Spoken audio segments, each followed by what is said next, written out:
முச்சங்கம் வைத்து தமிழ் வளர்த்த கூடல் நகரா மதுரையிலே இந்த டிஎஸ்ஆர் லா ஃபார்மினுடைய இரண்டாவது நிகழ்விற்கு வருகின்றிருக்கின்ற மரியாதைக்குரிய வழக்கறிஞர் பெருமக்களையும் இங்கு வருகின்றிருக்கிற நீதிபதி பெருமக்களையும் இந்த நிகழ்ச்சிக்கு அல்லும்பகலுமாக ஏற்பாடு செய்த எங்கள் அலுவலகத்தினுடைய இளநிலை வழக்கறிஞர்களுக்கும் முதற்கண் என்னுடைய வணக்கத்தை தெரிவித்துக் கொள்கிறேன். நானே எங்கள் ஃப்ரெண்ட்ஸு ஒரு 5 பேர்கிட்ட சொல்லியிருந்தேன் இன்றைக்கி எப்படியாவது உங்கள் ஜூனியர்ஸை வர சொல்லுங்க அப்படின்னு. அது இன்றைக்கி தான் எனக்கு காலையில் தெரியும். இன்றைக்கி லவ்வர்ஸ் டே ஆமாம் 14th எங்கள் நாளைக்கு ஏபிஐ பரிச்சை. இன்றைக்கி வந்து நீங்கள் எப்படிங்க கூட முடியணும்னா அப்போ இதை மீறி இன்றைக்கி இங்கே நம்ம ஒரு 100 பேர் கூடியிருக்கோம் அப்படின்னு சொன்னால் நீங்களாம் வந்து சட்டத்தின் மேலே காதல் கொண்டவர்கள் நாங்கள் எடுத்துக்கல, அவ்வளோதான். So we are very proud of you to be present here. இது வந்து ஜஸ்ட் நம்ம I would like to say first about our TSR law firm. T for வந்து Tenkasi, S for Sarasram Iyer, R for Ramanatha Iyer. TSR அப்படின்னா டிஎஸ்ஆர்னா டிஆர் மணி. நீங்கள் நிறைய ஹிண்டுலாவெல்லாம் எடுத்து பார்த்தீங்கன்னா அந்த டிஆர் மணி அவங்க சார் நேம் எல்லாமே வரும். இப்போ ஒரு சின்னதாக நம்ம இப்போ வந்து பழசு இப்போ பார்த்தீங்கன்னா எல்லாமே பழைய சோற பாக்கெட்டில் போட்டு வைக்கிறது, பழைய ட்ரெடிஷ்னலுக்கு போகிறது, இது எல்லாமே ஓல்டஸ்க்கு தான் நிறையா இருக்குது. பழைய எத்திக்கல் வேல்யூ என்ன அப்படின்னா எங்கள் ஆஃபீஸில் நான் வந்த புதுசில் நம்ம வந்து ஜாயின் பண்ண அன்றைக்கி எங்கள் சீனியர் வந்து வக்காலத்தில் கையில் கூட எனக்கு 50 ரூபா கொடுத்தாரு, 50 ருபீஸு. இதை பத்திரமா வச்சுக்கணும்பா அப்படின்னாரு. 50 ரூபாய் இன்னி வரைக்கும் நம்ம பத்திரமா வச்சுக்க முடியாது. ஒரு ஜூனியருக்கு ஃபஸ்ட்டு ஒரு 50 ரூபா கொடுக்கணும். 500 ரூபா வந்து ஃபஸ்ட்டு மாத சம்பளம் எங்களுக்கு. அப்போ 500 ரூபா எப்போ கிடைக்குமோ அப்படின்னா நாங்கள் ரொம்ப ஏங்கிட்டு இருப்போம். அந்த ஆஃபீஸுக்கு போன பிறகு ஐ மேடு ஒண்டர். ஏன்னா அப்படின்னு சொன்னால் ஒரு கோச் எப்படி நடக்கோ அதே மாதிரி ஒரு சூட்ரிஸ்ட் மெயின்டைன் பண்ணுவோம் எங்கள் ஆஃபீஸில். சூட்ரிஸ்ட் பிளைண்டிஃப் வக்காலத்து போட்டால் டிஃப்ரெண்ட் வக்காலத்து போட்டால் என்னென்ன ஸ்டேஜிங்கிறது சூட்ரிஸ்ட்லாம் மெயின்டைன் பண்ணிகிட்டு இருப்போம். அப்புறம் வந்து எல்லா எஸ்எல்ஆர் ரெக்கார்டு, அப்புறம் வந்து எல்லா பழைய ரெவன்யூ ரெக்கார்டு எல்லாமே ஒரு ரூமில் அப்படி இருக்கும். இப்போ ஏஆர் ஜேர்னல்ஸு இது எல்லாமே இருக்கும். அதே மாதிரி கேஸு சாரு இன்னைக்கு ஜட்ஜ்மெண்ட் அப்படின்னு சொன்னால் நான் காலையிலே சிஏ போட்டுருணும்பா அப்படின்னு சொல்லுவாங்க. என்ன சார் அப்படின்னு ஒரு நாள் லிமிடேஷன் கூட நம்மளால் கட்சிக்காரன் பாதிக்கப்படக்கூடாது. ஸோ இன்னைக்கு 11ஆம் தேதி ஜட்ஜ்மெண்ட் சொல்லணும்னா அது வேறு விஷயம் இல்லை.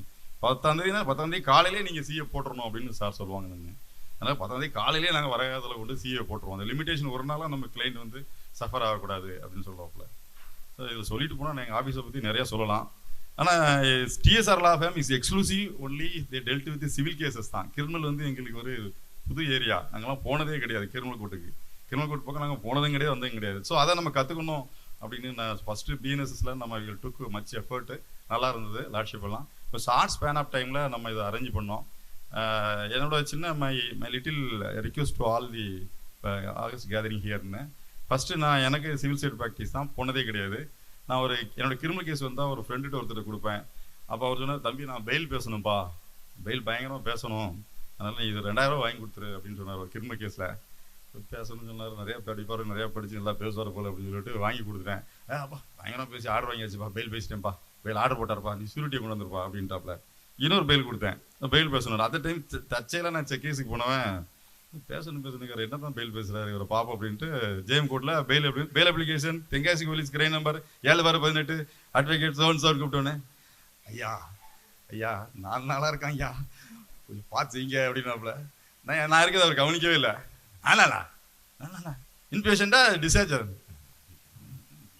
அப்படின்னா வெளில வந்து என்கிட்ட வந்து சொல்லிட்டாப்பா பெயில் சரிப்பா பாஸ் அவுட் சொல்லி ஆர்டர் போட்டு கொஞ்ச நேரம் கழிச்சு, தம்பி இப்போ ரொம்ப கஷ்டப்பட்டேன்ப்பா, இப்போ 2 ரூலிங்லாம் கொடுத்து ஆர்டிகிள் 32 நான் சொன்ன பிறகு தான் அவர் பெயிலே கொடுத்தாரு அப்படின்னோடனே, இப்போ கான்ஸ்டியூஷனில் ஏதோ ஆர்டிகிள் 32 கொடுத்துருக்காரு போல, ஏதோ ரூலிங் கொடுத்துருக்காருன்னு நினச்சா திருப்பி நான் நாங்கள் நீ பெயில் பேசும்போது நான் இருந்தேன், நீ என்ன செஞ்சுன்னு நான் பார்த்துட்டு தானே இருந்தேன் நீ எப்படின்னா, இப்போ ஆர்டிகிள் 32 32 பல்ல காமிச்சேன் அவ்வளோதான், அதான் ஆர்டிகிள் 32 இன்வோக் பண்ணேன் அப்படின்னாப்புல. அப்புறம் இது என்ன இப்படி இது என்ன ப்ராக்டிஸ் பண்ணிக்கிட்டு இருக்கீங்க, நம்ம அப்படியே கிடையாது அப்படின்னு சொல்லிட்டு இப்போ எஸ்கே நாராயணன் எங்கள் ஆஃபீஸில் நாங்கள் கிரிமினல் கேஸ்லாம் அந்த சீனியர் தான் எஸ்கே நாராயணன் இருக்காரு தென்காசியில். அப்போ அவர்கிட்ட எனக்கு ஒரு ஃபஸ்ட்டு பெயில் வந்தது. அப்போ அவர்கிட்ட போய், சார் எனக்கு ஒரு பெயில் வந்திருக்கு, நான் லீகலாக இந்த பெயிலை நான் வந்து பேசணும் அஸ் சிவில் லாயர் அப்படின்னு. என்ன அஃபென்ஸ்னு கொண்டார், எஃப்ஐஆர் கொண்டு வா அப்படின்னு சொன்னார். 290 323 506 part 2 341 மட்டும் இருந்துச்சு.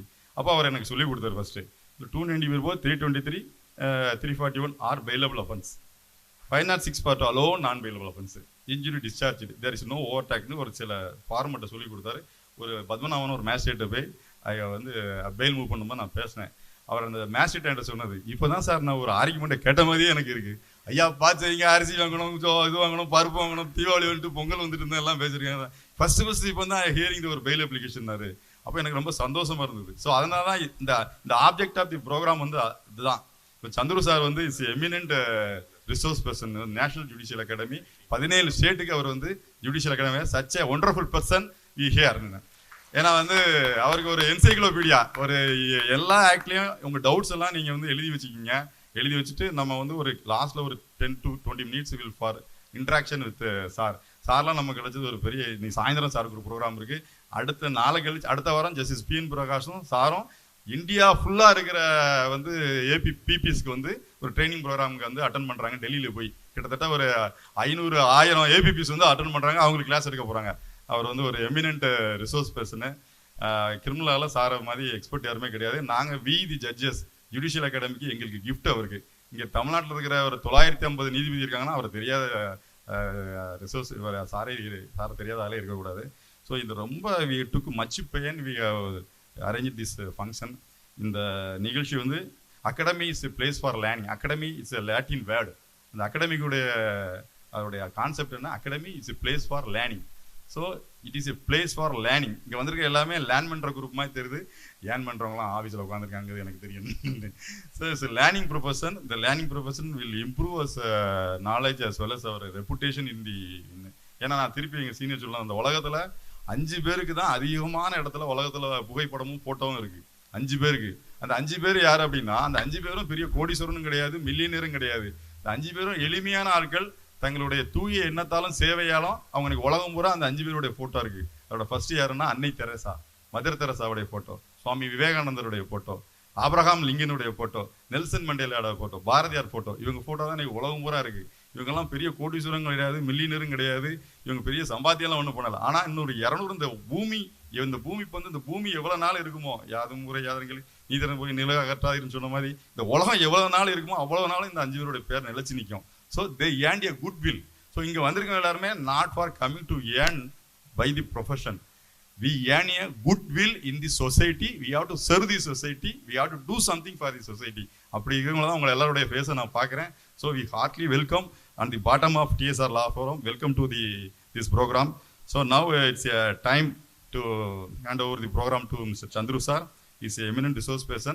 I request the Chandru sir, இங்கெல்லாம் ஜூனியர்ஸ் வந்திருக்கிறதுனால நீங்கள் உங்களுக்கு சொல்லவே வேண்டாம். பட் NI ஆக்டு, அதோடைய மார்ச் அப்புறம் DV ஆக்டு, இப்போ எங்களுக்கு எல்லாமே கோர்ட்டில் நிறையா இன்னும் டிஸ்ட்ரைன் வாரண்டி, டிஸ்ட்ரஸ் வாரண்ட்லேயே நிறையா மேட்ரிமோனியல் கேஸில் that lot of women they're fighting, they're getting interim முடியல, கொஞ்சம் இஷ்யூஸ் இருந்துகிட்டே இருக்குது அதை எக்ஸிக்யூட் பண்ணுறதுக்கு. டொமஸ்டிக் வைலன்ஸ்லேயும் வந்து after getting the order to execute the ஆர்டருங்கிறது நிறையா பாட்டில் நெக் இருக்குது. இதெல்லாம் கொஞ்சம் grey area. We expect more from you for more clarity. So இந்த நிகழ்ச்சிக்கு வருகின்றதா அனைவருக்கும் என்னுடைய எங்கள் TSR லா ஃபோரத்தின் சார்பாக மனமார்ந்த நன்றியை தெரிவித்துக் கொண்டு I give this forum to mister E. Chandru sir. Thank you, Sivaji Anna.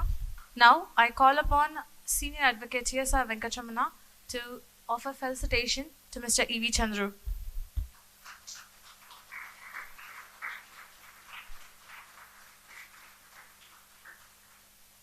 Now I invite our keynote speaker, Mr. E.V. Chandru, to deliver his address. அனைவருக்கும் காலை வணக்கம். Are you all happy? Yes. With the blessings of my parents and my teacher and senior advocate, Mrs. Vrinda Mohan, an advocate of Pondicherry, I am in front of you. At the outset, I thank senior sir, sir's wife and sir's daughter for being kind enough to call me to participate in this. And Sivaji Chellaiah judge வந்து எப்பயுமே ரொம்ப பெரிய மனுஷன், அதனால் பெருந்தன்மையாக நிறைய சொல்லியிருப்பார். அவர் நிறைய விஷயம் சொன்னார் இல்லை, சந்துரு என்சைக்ளோபீடியா அப்படிலாம். அதெல்லாம் நம்மளாம் ஒரு இவ்வளோ பெரிய ஒரு சட்ட மேதைகள்லாம் இருக்கிற ஒரு சின்ன தூசிக்கு தான் சமம். Whatever I knows with all humbleness I will just share with you, and if you teach me I will also learn from you. Okay.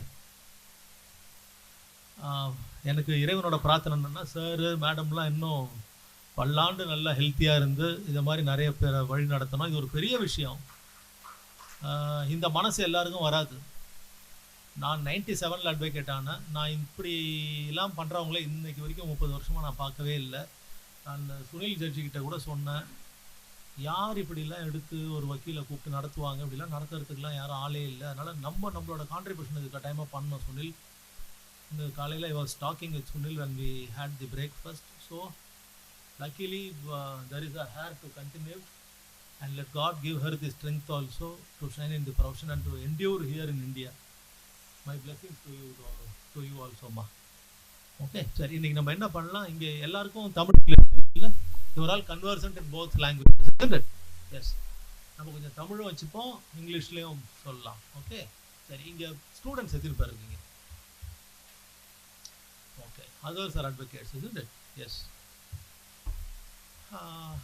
சரி, we'll start from the scratch. Okay, கோர்ட்டில் பொதுமக்கள் வந்து என்ன விஷயத்துக்காக court approach பண்றாங்க?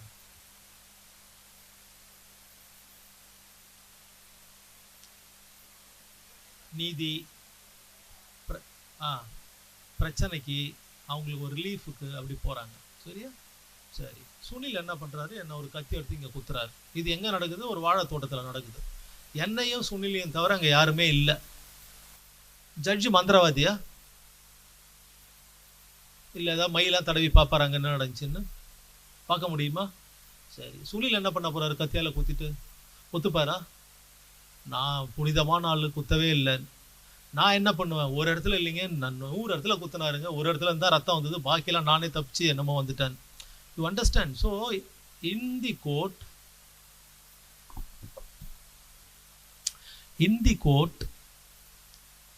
there are two sets of people in present before the judge, and the court cannot expect ரெண்டு பேரும் உண்மையை பேசுறாங்களா, ரெண்டு பேரும் உண்மை பேசணும்னு கோர்ட் எதிர்பார்க்க முடியாது. ரெண்டு பேரும் உண்மை பேசுவாங்களான்னு தெரியாது. யார் பொய் பேசுறாங்க, யார் உண்மை பேசுறாங்கன்னு கோர்ட்டுக்கு தெரியாது. ஓகே, சரி, இப்போ கோர்ட் எப்படி கண்டுபிடிக்கும்? ஜட்ஜு யாரு? சூப்பர்மேனா? he is also a human being, right? இப்போ எப்படி ஜட்ஜு கண்டுபிடிக்கிறார்? மேலே வராரு, உட்கார்றாரு, நம்மலாம் கும்பிடுறோம், ரெண்டு சைடில் சொல்கிற பொய்யும் கேட்குறாரு, ரெண்டு சைடில் சொல்கிற உண்மையும் கேட்குறாரு. வடிவேல் ஒரு சினிமாவில் சொல்லுவார்ல, ஐயோ அவரே கன்ஃபியூஸ் ஆகிட்டாருன்னு சொல்லுவார். பார்த்துருக்கீங்களா அந்த ஜோக்கை? மாதிரி ஹானஸ்ட்லி இப்படி யோசிப்போம். நம்ம முதல்ல ஃபண்டமெண்டலாக யோசிப்போம், எங்கேருந்து இந்த ஜட்ஜி அப்படி கண்டுபிடிச்சிட்டு நான் உன்னை விடுதலை பண்ணுறேன், உன்னை ஜெயிலுக்கு அனுப்புகிறேன்னு சொல்கிறாரு. சம்டைம்ஸ் வந்து தப்பே பண்ணாதவனை கூட ஜெயிலுக்கு அனுப்பலாம். சம்டைம்ஸ் நல்லா தப்பு பண்ணிட்டு என்ன மாதிரி நல்ல உபதியெல்லாம் வச்சு முடியெல்லாம் வச்சு ஏமாற்றி கூட நான் ஜட்ஜு பார்த்தா என்ன நினைப்பார், வெள்ளையாக இருக்கிறாரு, அதுவும் விபூதி வச்சிருக்கிறாரு, சுத்தமாக போய் பேச மாட்டாருன்னு நினைக்கலாம். ரைட்? அதனால it is very difficult. Task of a judge is very difficult. இந்த ஜட்ஜுக்கு எய்டுக்காக இந்த ஜட்ஜை வந்து ஜட்ஜ்மெண்ட் கொடுக்கறதுக்கும் உண்மையை கண்டுபிடிக்கிறதுக்கும் அவருக்கு எய்டாக உதவியாக இருக்கிறதெல்லாம் சட்டம். So it is always called as a court of law, court of justice. Right? அந்த நீதிமன்றத்தில் வந்து அது உண்மையை கண்டுபிடிக்கிற இடம் கிடையாது. Okay, my dear students and advocate should think it is not a court to find out the truth. It is a court to find out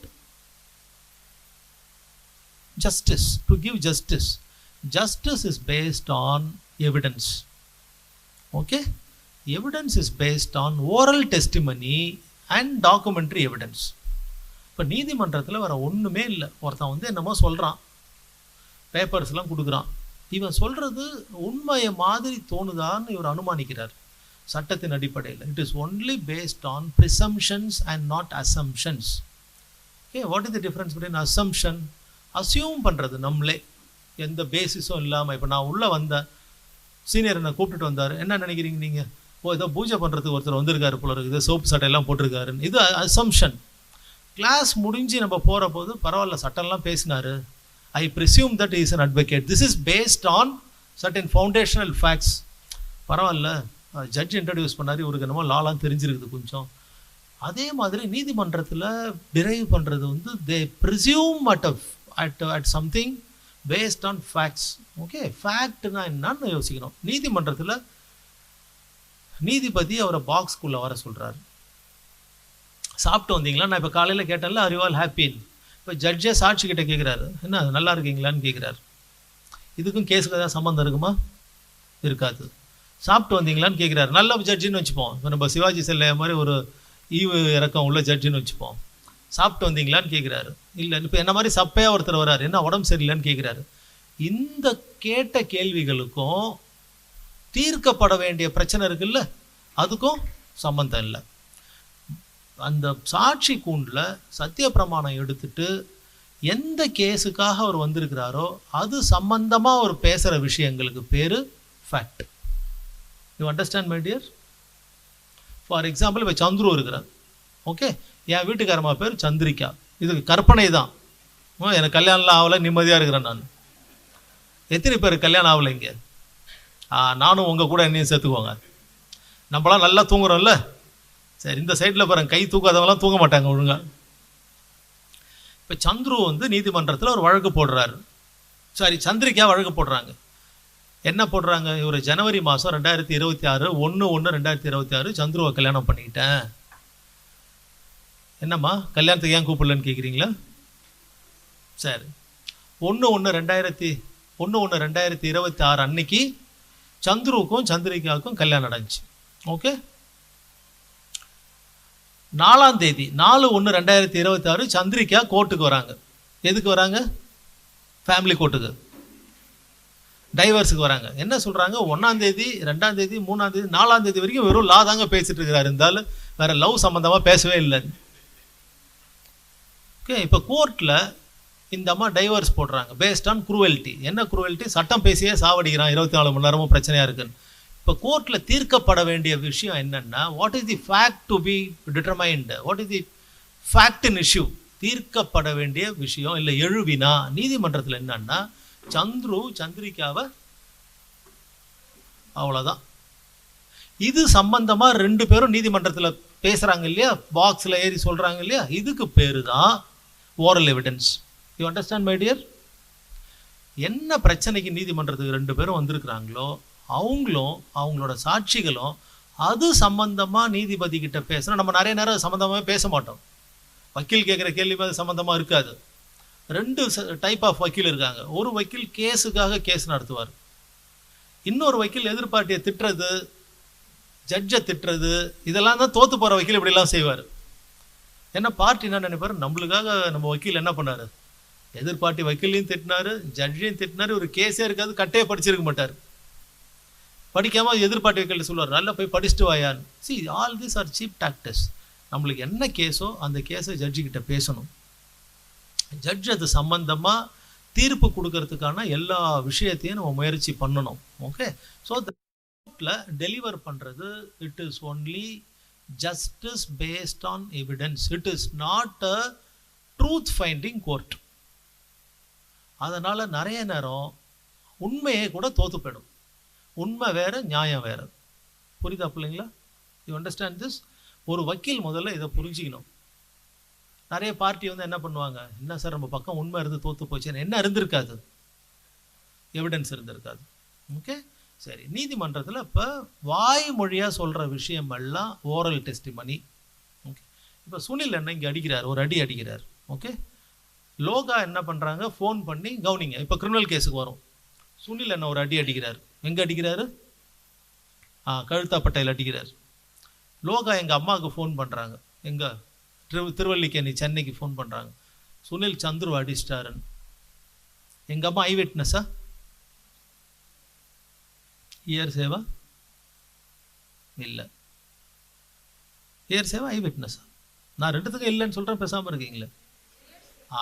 எங்கள் அம்மா ஏன் ஹியர் சேனா, சுனில் சொல்ல எங்கள் அம்மா கேட்டாங்க. எங்கள் அம்மாவோட 5 சென்சஸில் எங்கள் அம்மா பெர்சீவ் பண்ணலை. யார் ஓரல் எவிடன்ஸ்னால், யாருக்கு டைரக்ட் விட்னஸ்னால் ஃபீல் பண்ணி பார்த்துருக்கணும்.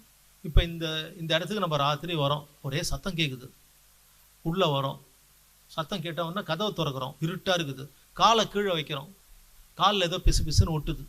நம்ம என்ன விட்னஸ் இந்த கேஸுக்கு? நம்ம சென்ஸில் see we have felt this by our senses. நம்ம ஒரு மரத்துக்கு நின்று பேசிட்டு இருக்கிறோம், மத்தியில் ஒரு ஆள் ஒரு பொம்பளை கழுத்தில் கத்தியால் குத்துறான், புருஷன் பொண்டாட்டி சண்டை. ஒரு 4-5 சொட்டு நம்ம மேலே ஏதோ உழுது, என்ன நினைக்கிறோம், காக்கா எச்சம் போயிடுச்சான்னு பார்க்குறோம், தொட்டு பார்க்குறோம், இருட்டில் நின்று பேசிட்டு இருக்குது, தொட்டு பார்க்குறோம், குழன்னு இருக்குது. உடனே என்ன செய்வோம், கை எங்கே போவோம், ஓது பார்ப்போம். இங்கே டீசெண்டாலாம் போய் பேசக்கூடாது நம்ம, ரைட்டு. உண்மையாக என்ன செய்வோம், மேலே பண்ணிட்டு டக்குன்னு வைப்போம். முண்டம் 3 இடத்துல தொட்டு தொட்டு பார்ப்பான்னு சொல்லுவாங்க. ஒன்று மெரிச்சிப்பான், ஒன்று தொடுவான், ஒன்று மூக்கில் வச்சிருவான். ஹியூமன் சென்ஸில் என்ன பண்ணுவோம், உடனே தொட்டு பார்ப்போம். இரும்பு வாசனை அடிக்குது, என்னடா இதுன்னு. இப்போ என்ன பண்ணோம், ஃபீல் பண்ணோம், ஸ்மெல் பண்ணோம், கொஞ்சம் தூரம் வெளிச்சத்தில் போய் கண்ணால் பார்த்துட்டோம். Now this man, is he a direct witness to the occurrence that has taken place? Means he has felt that by one of his senses, tactual, right? அப்போ ஓரல் டெஸ்டிமனி யாரால கோர்ட்டில் கொடுக்க முடியும், வாய்மொழியாக யார் சொல்ல முடியும்னா அவங்களோட ஐம்புலனில் நுகர்ந்தாங்கன்னா சொல்ல முடியும். சரி, கிரிமினல் சட்டத்துக்கு இப்போ லோகா போய் எங்கள் அம்மாவுக்கு ஃபோன் பண்ணாங்கல்ல, எங்கள் அம்மா போய் கம்ப்ளைண்ட் பண்ண முடியுமா கிரிமினல் கேஸில், சுனில் சந்துரு அடிச்சிட்டாருன்னு? நம்ம எங்கே இருக்கிறோம், இப்போ மதுரையில் இருக்கிறோம், எங்கள் அம்மா திருவல்லிக்கேணியில் இருக்காங்க, எங்கள் அம்மா பார்க்கவே இல்லை, யார் சொன்னதின் அடிப்படையில் போய் இப்போ கேஸ் கொடுக்க போகிறாங்க? இதை பார்த்தவங்க சொன்னது பேரில் எங்கள் அம்மா ஒன்றுமே தெரியாதவங்க போய் ஒரு கிரிமினல் லாவை மோஷனில் தள்ளி விட முடியுமா, அதை மூவ் பண்ண முடியுமான்னா 100% முடியும். அதையே அடிப்படையாக வச்சு அந்த என்ன ஜெயிலுக்கு அனுப்ப முடியுமானா பண்ண முடியாது. அதன் அடிப்படையாக ஒரு எஃப்ஐஆரை ரிஜிஸ்டர் பண்ணி அந்த ரிஜிஸ்டர் பண்ண எஃப்ஐஆர் மூலமாக பாக்கி சாட்சியங்களை விசாரித்து போலீஸ் விசாரித்து அவர் என்ன பண்ணுறாரு, போலீஸ் கலெக்ட் பண்ணுறாரு. அது பேர் என்ன, போலீஸ் கலெக்ட் பண்ணுறதுக்கு பேர், போலீஸ் கலெக்ட் பண்ணுறதுக்கு பேர் என்ன, போலீஸ் பண்ணுற ஆக்டுக்கு பேர் இன்வெஸ்டிகேஷன், போலீஸ் செய்கிற வேலைக்கு பேர் புலன் விசாரணை. ஓகே, அவரை கலெக்ட் பண்ணுறதுக்கு பேர் என்ன? எல்லாரும் எவிடன்ஸ்ன்னு சொல்கிறீங்க. நான் இவ்வளோ நேரம் அழகாக உங்களுக்கு சொன்னேன், எவிடன்ஸ்ன்றது எங்கே பண்ணாதான் எவிடன்ஸ், பாக்ஸில் ஏறி அந்த ஃபேக்டின் இஷ்யூவுக்கு தீர்க்கப்பட வேண்டிய எழுவினாவுக்கு வாய்மொழியாக நீதிமன்றத்தில் சொன்னால் அதுக்கு பேர் ஓரல் எவிடன்ஸ். பேப்பர் சப்மிட் பண்ணால் இதுதாங்க நான் ஹாஸ்பிட்டல் போனது, இந்த பேப்பர் பாருங்கள், இதுதான் என்ன ஃபோட்டோ எடுத்தார் எவிடன்ஸு, இவர் குத்திட்டு கீழே போட்டு போன கத்தி பாருங்கள், இதுதான் இந்த கத்தின்னா அது மெட்டீரியல் எவிடன்ஸ். பேப்பர் மூலமாக கொடுக்க போகிறதுக்கு பேர் டாக்குமெண்ட் எவிடன்ஸ், வாய்மொழியாக சொல்கிறது பேர் ஓரல் எவிடன்ஸ். கோர்ட்டில் நடக்கிற விஷயங்களுக்கு பேர் தான், நீதிமன்றத்தில் ஏற்படுற விஷயம் அவர் எடுத்துக்கிற விஷயத்துக்கு பேர் எவிடன்ஸ். போலீஸ் கலெக்ட் பண்ணுறாரு பாருங்கள், இது எதுவுமே எவிடன்ஸ் கிடையாது. ஓகே, இதெல்லாம் பிரைமா ஃபேசி மெட்டீரியல்ஸ். அதை எவிடன்ஸ்னு வார்த்தை யூஸ் பண்ணியிருப்பாங்க. நீங்கள் வாட் இஸ் இன்வெஸ்டிகேஷன் பார்த்தீங்கன்னா இட் இஸ் கலெக்ஷன் ஆஃப் எவிடன்ஸ்னு யூஸ் பண்ணியிருப்பாங்க. அது எவிடன்ஸ் கிடையாது, அது பேர் பிரைமா ஃபேசி எவிடன்ஸ்.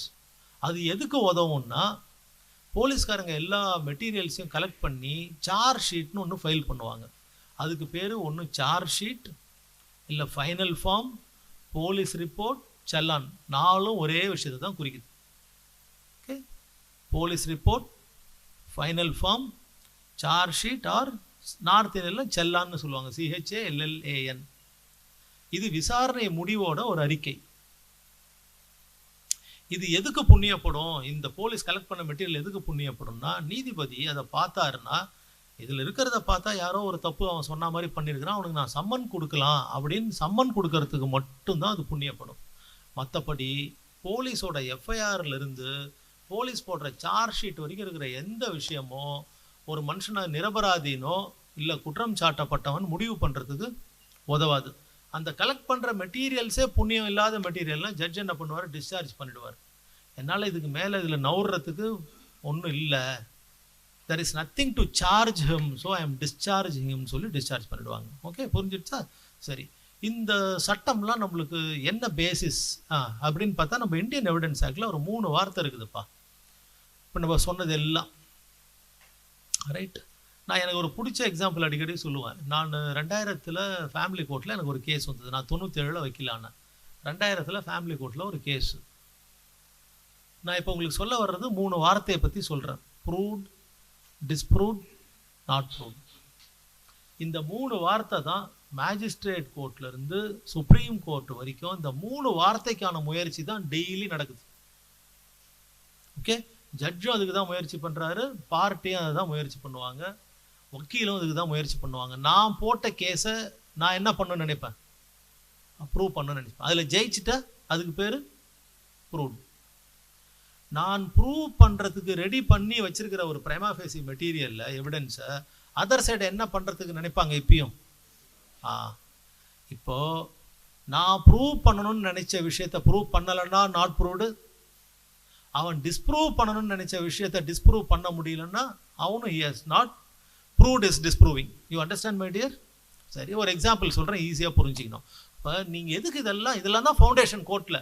நம்ம ஒன்றுமே தெரியாமல் போய் பைத்திய மாதிரி என்னத்தையோ கத்துறது, ஜட்ஜிக்கிட்ட சண்டை போடுறது, எதிர்க்க இருக்கிற வக்கீல்கிட்ட சண்டை போடுறது, நீ படிச்சுட்டு வான்னு அவனை சொல்கிறது 10 காசுக்கு புண்ணியம் இல்லாத வேலை. ரைட்? கோர்ட்டில் நிறைய நேரம் பார்த்தா பர்சனலாக திட்டிப்பாங்க.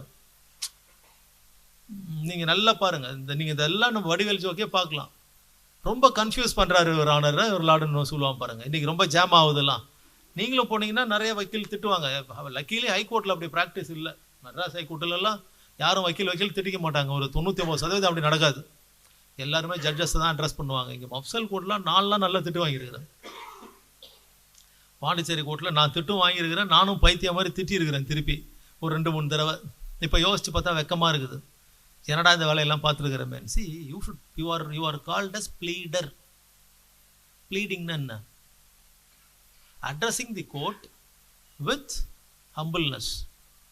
ப்ளீடர், அவ்வளோதான் நம்ம வேலையை. ப்ளீட் பண்ணுறது தான் நம்ம ப்ளீட் பண்ணணும். இப்படிலாம் சட்டத்தில் இருக்குது, சாட்சியில் எப்படி இருக்குதுன்னு சொன்னால் முடிவு பண்ண போகிறது மேலே உட்காந்துருக்கிற ஆள் தான்.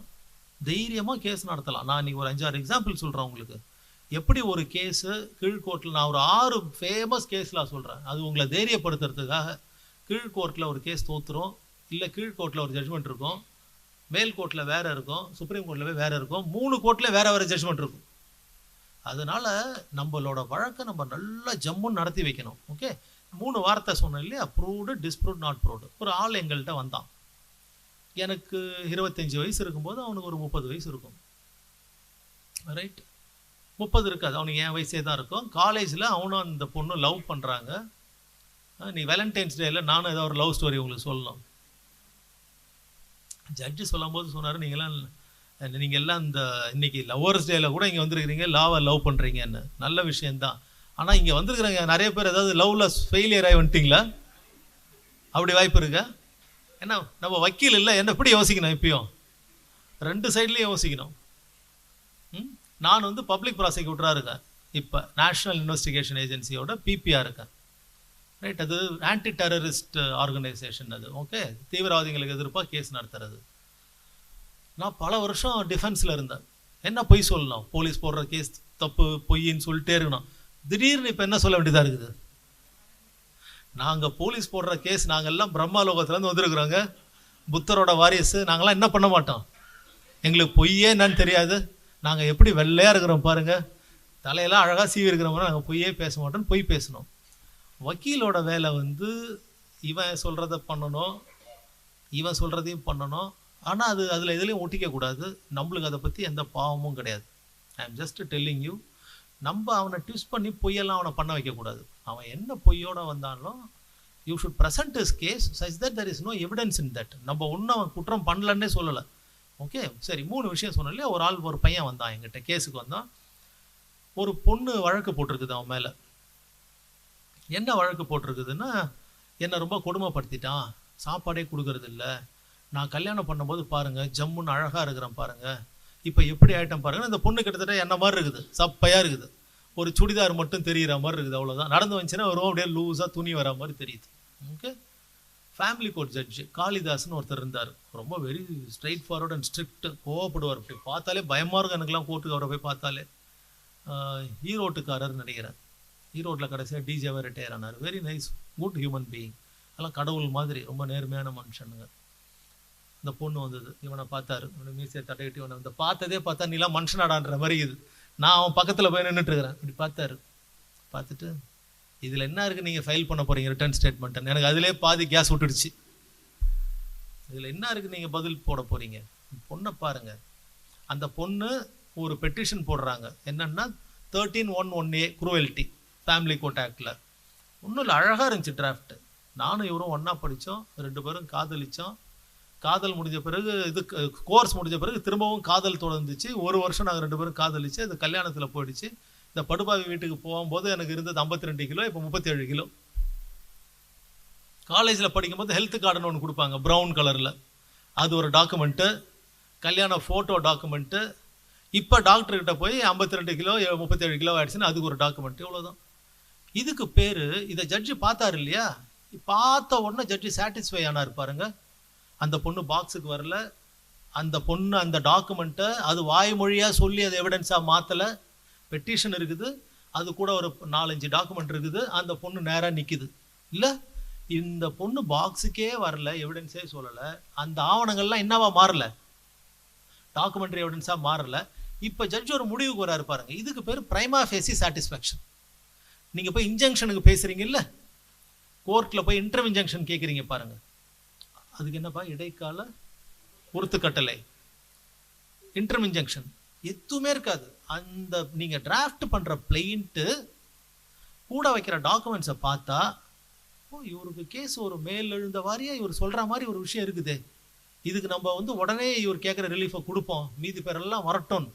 இதை பார்த்த உடனே அந்த ஜட்ஜு மேலே உட்காந்தா இருப்பாருங்க, அவருக்கு பேர் தான் ரீசனபிள் மேன், ஒரு காமன் மேன். யாருக்காக இருந்தாலும் இந்த கதையும் அதோட கூட இருக்கிற டாக்குமெண்ட்ஸையும் அந்த பொண்ணையும் பார்த்தா ஒரு சின்ன ஒரு அறச்சீற்றம் ஒன்று வரும். என்னடா படுவாய், ஒருத்தன் வீட்டு பொண்ணை கல்யாணம் பண்ணிட்டு போய் எலும்பும் தோலுமாக்கிடுச்சு, ஃபோட்டோவில் ஜம்முன்னு இருக்குது, 37 கிலோன்னு சொல்லுது, முடிஞ்சிடுச்சா? இது ஒரு பார்ட் ஆஃப் தி ஸ்டோரி. நம்பால் சூப்பராக வந்து நிற்கிறான், எதுவுமே கண்டுக்கல. எனக்கு வயிற்றுல பட்டாம்பூச்சி பறகுது, வயிற்றெல்லாம் கலக்குது, திட்டிக்கிட்டி முடிச்சுட்டு 15 days ஃபார் கவுண்டர். நான் நினச்சேன் கதை முடிச்சிட்டாரு அவ்வளோதான். வெளில வந்தோன்னே இவன் என்ன சொல்கிறான், சார் காப்பி சாப்பிட்லாமான்னா, ஏய் நோட்ஸ் எடுத்துகிட்டு வாயான்னு சொல்கிறான். கூலாக இருக்குது. சார் நம்ம கேஸ் ஜெயிச்சிடலாம் வாங்க, நீங்கள் ரொம்ப சின்ன வயசாக தெரியுறீங்க, பயப்படுறீங்க அண்ணா. See these are all rich experience. வெளியில் போய் என்கிட்ட சொல்கிறான், சார் சும்மா இதை கேஸ் நம்ம ஜெயிக்கிறோம், ஜெயிச்சு நான் உங்களுக்கு கேக் வாங்கிட்டு வந்து தரேன், முதல்ல கவுண்டருக்கு நோட்ஸ் எடுத்துகிட்டு வாயான்னு இதை எடுத்துகிட்டு வரான். பண்டிலாக எஸ்எம்எஸ், அந்த பொண்ணுக்கும் இவனுக்கும் லெட்டரு, அந்த பொண்ணு இவனும். என்ன கதைன்னா, அந்த பொண்ணு அவங்க வீட்டிலேருந்து அர்ஜென்ட்டாக கல்யாணம் பண்ணிட்டு வந்து இவன் வீட்டில் வந்ததுக்கு என்னென்னா, அந்த பொண்ணு இந்த எஃப்டிவி கேட் வாக்குன்னு ஒன்று ஃபாரினில் பாரிஸ்லேயே ஏதோ கேட் வாக்குன்னு இருக்குது. என்ன சப்பையாக அந்த பொம்பளை பசங்க துணி கம்மியாக போட்டு கடகடன்னு இப்படி நடந்து போவாங்க, காலில் ஒரு கால் வச்சு இப்படி போவாங்க, பார்த்துக்கிறீங்கல்ல. அந்த பொண்ணோட ஆம்பிஷன் இந்த கேட் வாக்கு நடக்கணும். ஃபர்ஸ்ட் நைட்டு நடக்கலை, ஒரு நைட்டு நடக்கலை. இவன் சொல்கிறான், நான் தான் சார் வாழ்க்கைக்கு வந்துருக்கணும். ஏன் ஒரு நைட்டு நடக்கலை சார், நான் டெய்லி சிவராத்திரி மாதிரி முடிச்சுன்னுக்கிறேன். விடிய விடிய இதே பேசுகிறா, விசா எடு, அங்கே போகணுன்னு பேசிட்டு இருக்கிறான். மெசேஜ் அவன் போடுறான், did you eat in the morning? No. Please eat 3 idli. அந்த பொண்ணு, I will eat 1/3 of idli. மெசேஜே பூரா இதுதான். உடனே மதியம் என்ன சமைக்கிற? இல்லை மதியம் இன்னைக்கு நான் ரெஸ்ட்டு, இன்னைக்கு ஹெர்பல் மாத்திரை போட்டேன். அப்புறம் அந்த பையனுக்கு மெசேஜ், இந்த ஜீன்ஸ் வாங்கி அதை 3/4 பேண்ட்டை கடிச்சு எடுத்துரு, 1/4 பேண்ட்டு தான் இருக்கணும். சத்தியமாக முழு பேண்ட்டை 3/4 கடிச்சு எடுத்துரு, மீலெல்லாம் நூலாக தூங்கி 1/4 பேண்ட். இதே தான் ஃபுல்லாக மெசேஜே தான். See now these messages are appended as document. Now this fellow says I am admitting love. 2 பேரும் ஒன்றா படித்தோம், 2 பேரும் காதலிச்சோம், கல்யாணம் பண்ண, எல்லாம் உண்மை தான். இந்த பொண்ணு 4 வருஷமாக பைத்தியமாகவே இருக்குது. என்ன பைத்தியமாக இருக்குது? சப்பையாக போடணுன்னு பைத்தியமாக இருக்குது. அவங்க வீட்டிலேருந்து என் கூட கடகடன்னு ஓடி வந்தது எதுக்கு? பாரிஸுக்கு போகணுன்னு. எத்தனை ஒரு நாளைக்கு 100 மெசேஜ் அனுப்புது பாருங்கள், விசா வாங்கிட்டே பாரிஸுக்கு போகணுன்னு. இப்போ பாருங்கள், அந்த பொண்ணு எந்த டாக்குமெண்ட், இந்த பொண்ணு குட்டியாக கொஞ்சம் 4 டாக்குமெண்ட் கொடுத்தாங்க இல்லையா, இவன் ஆஜரே ஆயில்லைன்னா, இல்லை ரிட்டர்ன் ஸ்டேட்மெண்ட் போட்டு இல்லைன்னா, அந்த பொண்ணு பாக்ஸுக்கு ஏறி இந்த விஷயத்தை சொல்லி இந்த 4 தாளை கொடுத்துருந்தா her case is proved. You understand my dear? She has proved it. இவன் என்ன ட்ரை பண்ணுறான் இப்போ? அதை இப்போ அந்த பொண்ணு பாக்ஸுக்கு ஏறிடுச்சு, எவிடன்ஸ் கொடுத்துடுச்சு, அந்த டாக்குமெண்ட்டை மார்க் பண்ணிடுச்சு. இவன் இப்போ என்ன பண்ணுறான்? he is disproving whatever she has proved. Right? இப்போ பாருங்கள், இதுக்கு பேர் onus of proof. burden of proof என்னன்னா, 101 பழைய இந்தியன் எவிடன்ஸ் ஆக்டில் 101லேருந்து 113 வரைக்கும் சொல்லும், இந்த விஷயத்தை இவர் ப்ரூவ் பண்ணணும், அந்த விஷயத்தை அவர் ப்ரூவ் பண்ணணும். ஓனஸ் ஆஃப் ப்ரூஃப் என்னன்னா, burden ஆஃப் ப்ரூஃப் சம்டைம்ஸ் மாறி மாறி ஷிஃப்ட் ஆகிட்டே இருக்கும். டென்னிஸ் கிரவுண்டில் பந்து அடிப்பாங்க பாருங்க, இவர் அடிச்சு விடுவார், அவர் அடிப்பார், திரும்பி இவர் அடிப்பார். இப்போ இந்த பொண்ணு இவன் என்ன பண்ணான்? 4 எஸ்எம்எஸ் தூக்கிட்டு வந்து போட்டு, இதெல்லாம் இந்த பொண்ணோட எஸ்எம்எஸ்ங்க, இது பைத்தியம், இதான் வேலை, நான் தான் அவஸ்தைப்பட்டுன்னு இருக்கிறேன் இதை கல்யாணம் பண்ணிக்கிட்டு. இது பாருங்க, எனக்கு வேலையே என்னென்னா பேண்ட்டை வாயில் கடிக்கணும், சட்டையை கடிக்கணும், சட்டைக்கு வந்து கை இருக்கக்கூடாது, கை வச்ச பையை எடுத்துகிட்டு வந்து அந்த குட்டி வச்சு குட்டி புடியாக வச்சு தைக்கணும், இதுதாங்க என் வேலையே, டெய்லர் மாதிரி தான் நான் சுற்றிட்டு இருக்கிறேன் இவ கூட. முடிஞ்சுட்டு தான் இப்போ இவன் எடுத்துகிட்டு வந்து போட்டோன்னா ஜட்ஜி எந்த பக்கம் திருப்பி கோபமாவார்? ஏன் ஒரு ஜட்ஜி எந்த பக்கமும் சாயாத ஒரு ஆளாக இருந்தால், ரீசனபிள் மேனாக இருந்தால், என்னம்மா இது கல்யாணம் பண்ணிக்கிட்டு அவனை போய் கொடுமைப்படுத்தி இந்த வேலையை பார்க்குறேன்னு. அடுத்து இந்த பொண்ணு வந்து ஒரு நம்மள மாதிரி ஒரு வக்கீல்கிட்ட வருது. அவன் என்ன சொல்லுவான், அம்மா இந்த எஸ்எம்எஸ்லாம் ஃபோர்ஜ்டுன்னு சொல்லிவிடு, ஃபோனே எனக்கு இல்லைன்னு சொல்லிட்டு நம்ம கற்றுக் கொடுப்போம். You understand? அடுத்து இந்த பொண்ணு ஒரு ரிப்ளை போடுது அதுக்கு, என்னென்ன, ஐயா நான் ஃபோனே வாங்கலை, என் பேரில் ஒரு ஃபோன் வாங்கினா இவனே இதெல்லாம் ரெடி பண்ணிக்கிறான். இந்த பொய் மூட்டைங்களுக்கு நடுவில் நடக்கிறது தான் தீர்ப்பு. ஜட்ஜ் என்ன பண்ணுவார்? இப்போ யார் சொல்கிறது கிட்டத்தட்ட உண்மைக்கு கிட்ட இருக்குதுன்னு அசஸ் பண்ணி அப்படி தான் கொடுக்கறது தான் தீர்ப்பு. அப்படி வர்றதுக்கு பேர் தான் ஜட்ஜ்மெண்ட். இப்போ பாருங்கள், இந்த கேஸில் ஃபஸ்ட்டு அந்த பொண்ணோட விஷயம் ப்ரூவ் பண்ண மாதிரி தெரிஞ்சுது. அடுத்து இவன் என்ன பண்ணுறான், ஒரு டக்கு வச்சு 6 அடிக்கிறான். அதை பார்த்தோன்னே ஜட்ஜுக்கு என்ன வரும், என்னடா அவன் ஒன்றும் இல்லை நம்மள்ட்ட பொய்யை பேசிட்டு அவனை போட்டு பைத்தியம் மாதிரி ஹராஸ் பண்ணிவிட்டு அவள் ப்ரூவ் பண்ணி வச்ச விஷயத்தை இவன் டிஸ்ப்ரூவ் பண்ணுறான். இப்போ இவன் டிஸ்ப்ரூவ் பண்ணுறதுக்கு ட்ரை பண்ணான்ல, அது ஃபெயில் ஆகிடுச்சின்னா அந்த பொண்ணு திரும்ப வந்து, ஏங்க இவன் பொய், எஸ்எம்எஸும் இல்லை என்கிட்ட ஒன்றும் வெண்டைக்காயே கிடையாதுங்க, நான் ஃபோனே என்னது இல்லைங்க, இவன் தாங்க ஃபோனை வாங்கினான்னு ப்ரூவ் பண்ணிடுச்சுன்னா, இவன் தான் ஃபோனே வச்சுருந்தான், 2 ஃபோனும் ஒரே நேரத்தில் இவன் தான் வச்சுருந்தான், என்கிட்ட ஃபோனே இல்லைன்னு ப்ரூவ் பண்ணிடுச்சுன்னா, இவன் என்ன டிஸ்ப்ரூவ் பண்ணுறதுக்கு ட்ரை பண்ணானோ அது தட் வாஸ் நாட் ப்ரூவ்ட். அப்போ அந்த பொண்ணு ப்ரூவ் பண்ணது அங்கேயே நின்றும். இப்போ அந்த பொண்ணு ஆரம்பத்தில் ப்ரூவ் பண்ணிச்சு பாருங்க, அதால் இவனோட எவிடன்ஸை கோர்ட் அக்செப்ட் பண்ணிடுதுன்னா, whatever she has tried to prove was not proved. You understand my dear? இந்த 3 விஷயங்களும் தான் கீழமை கோர்ட்லேருந்து சுப்ரீம் கோர்ட் வரைக்கும் இந்த 3 விஷயம் தான் டெய்லி நடக்குது. நம்ம இப்போ ஒரு நாள் என்ன நினைக்கணும், நம்ம கேஸ் என்ன, அந்த கேஸை நம்ம ப்ரூவ் பண்ணணும்னா என்ன எவிடன்ஸ் இருக்கணும், இந்த எவிடன்ஸை இஷ்டத்துக்கு வந்து கண்டவனையும் மேலே ஏற்றக்கூடாது. ஏற்றுறதுக்கு முன்னாடியே ரெலவெண்ட்டாக இல்லையா, அப்போ இதுக்கு வந்து எவிடன்ஸ் ஆக்டை நம்ம பத்திரமா படிக்கணும். செக்ஷன் 5லேருந்து 55 வரைக்கும் ரெலவென்சி ஆஃப் ஃபேக்ட், எது ரெலவெண்ட்டு எது ரெலவெண்ட் இல்லை அப்படின்றத பார்க்கணும். முதல்ல 3 விஷயத்துக்கு நம்ம கேஸ் நடத்த போகிறதுக்கு முன்னாடி அர்த்தம் தெரியணும். What is relevance, what is admissibility, what is proof. Okay,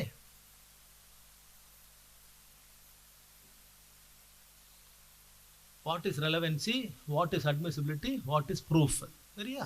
இப்போ சுனில் கூட நான் ராத்திரி தங்கிட்டு இருந்தேன் ரூமில். சுனில் ஒரு செயின் வச்சுருந்தார், அழகான செயின் ஒன்று வச்சுருந்தார், கோல்டு செயின். அந்த செயின் நான் திருடிட்டேன். அதுக்கு பேர் தமிழ் இங்கிலீஷில் என்ன அஃபென்ஸு? தெஃப்ட். சுனில் போய் இங்கே மதுரையில் ஒத்தக்கடை போலீஸ் ஸ்டேஷனில் போய் கம்ப்ளைண்ட் கொடுக்குறாரு. என்ன கொடுக்குறாரு, என் கூட ஒரு வக்கீல் வந்தார், தெரியாமல் தனமாக அந்த ஆள் கூட படுத்துட்டேன், காலைல எஞ்சி பார்க்கும்போது அண்ணா கவுத்தையும் காணோம், செயினையும் காணோம், மோதிரத்தையும் காணோம், என் கூட தான் படுத்துட்டு இருந்தார், எல்லாத்தையும் காலையில் லவுட்டிட்டாருன்னு சொல்லி கம்ப்ளைண்ட் கொடுக்குறாரு. ஓகே, நவ் போலீஸ் என்னை இட்டுட்டு போகிறாங்க. நல்லா போலீஸ்காரங்க 6 அடி தடியாக இருக்கிறான். பார்த்தோடனே நான் என்ன பண்ணுறேன், பயந்து எல்லா உண்மையும் சொல்லிட்டேன். என்ன உண்மை சொல்லிட்டேன், நான் தான் திருடிட்டேன்னு சொல்கிறேன். ஓகே, இப்போ சுனில் கொடுத்த வழக்கு தெஃப்ட் கேஸ். நீதிமன்றத்தில் எழுவினா என்ன பிரச்சனை? நீதிமன்றத்தில் எதுக்கு ஆன்சர் பண்ணும் ஜட்ஜு? சந்துரு திருடனா இல்லையா, இதுதானே? சரி, இப்போ நான் போலீஸ்கிட்ட என்ன சொல்லிட்டேன், நான் தான் திருடன்னு சொல்லிட்டேன். இப்போ நான் உங்ககிட்ட சொன்னேன்ல, நீதிமன்றத்தில் வழக்கு நடத்தணும்னா செக்ஷன் 5லேருந்து 55 வரைக்கும் நம்மளுக்கு தரவாக தெரியணும்.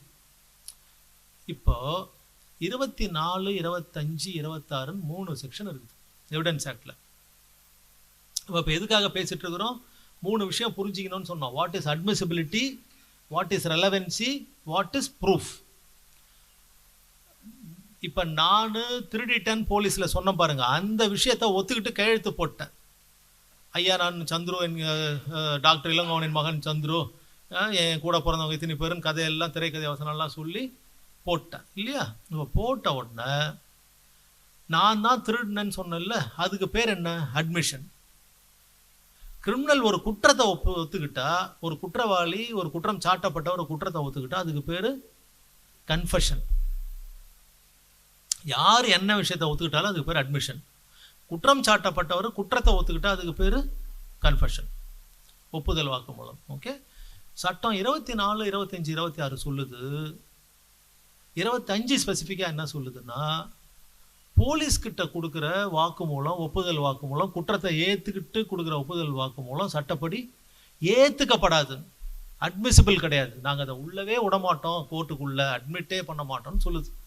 அது ரெலவெண்ட்டான்னு பார்த்தா கட்டாயம் ரெலவெண்ட். அதுக்குள்ளே என்ன இருக்குது, நான் தான் திருட்டு கேஸ் தான் நடக்குது, நீதிபதி திருடனா இல்லையான்னு தான் கேள்வி எழுப்புறாரு, அதுக்கு நான் திருடனன்னு சொல்கிறது கட்டாயம் it is a relevant point. Even though it is relevant, it is not admissible. You understand my dear?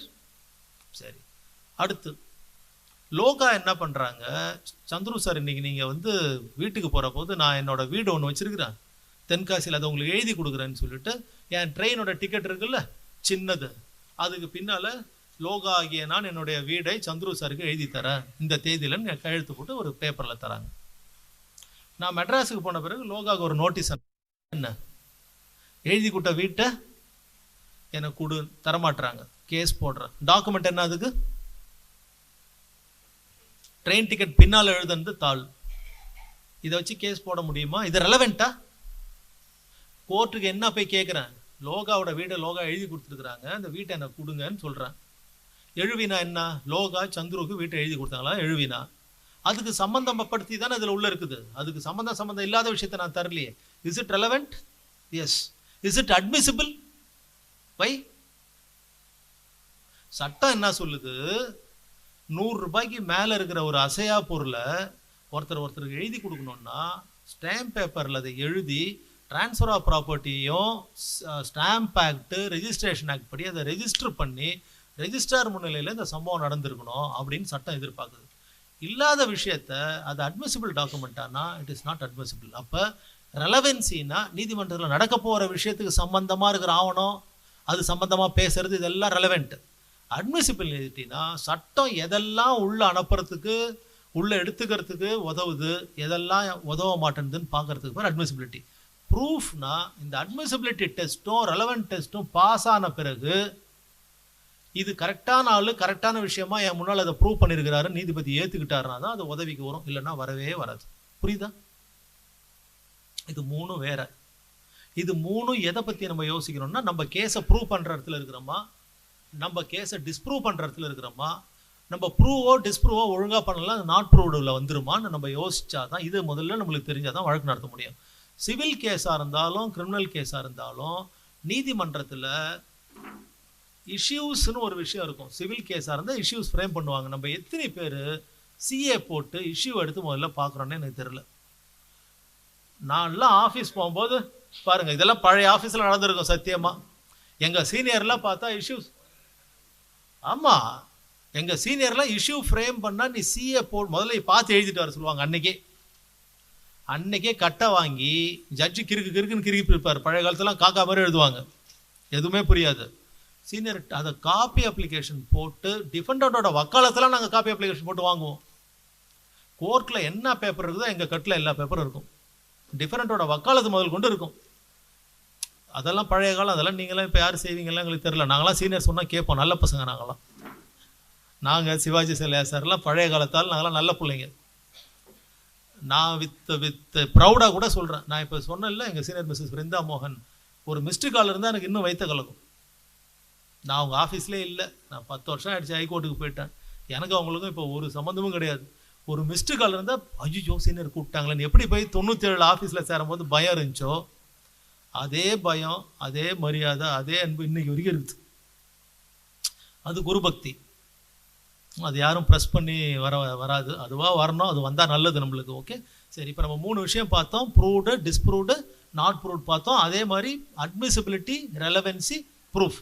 அப்போ ஒரு விஷயத்தை கையில் எடுத்தாலே, ஒரு கிளைண்ட் வந்து கொடுத்தாலே, இது சட்டப்படி முதல்ல அட்மிசிபிளா, உள்ளே போகுமா, இதுக்கும் கேஸுக்கும் ஏதாவது சம்மந்தம் இருக்குதா, இந்த சாட்சிக்கும் கேஸுக்கும் சம்மந்தம் இருக்குது, இதெல்லாம் நீங்கள் பார்க்கணும்.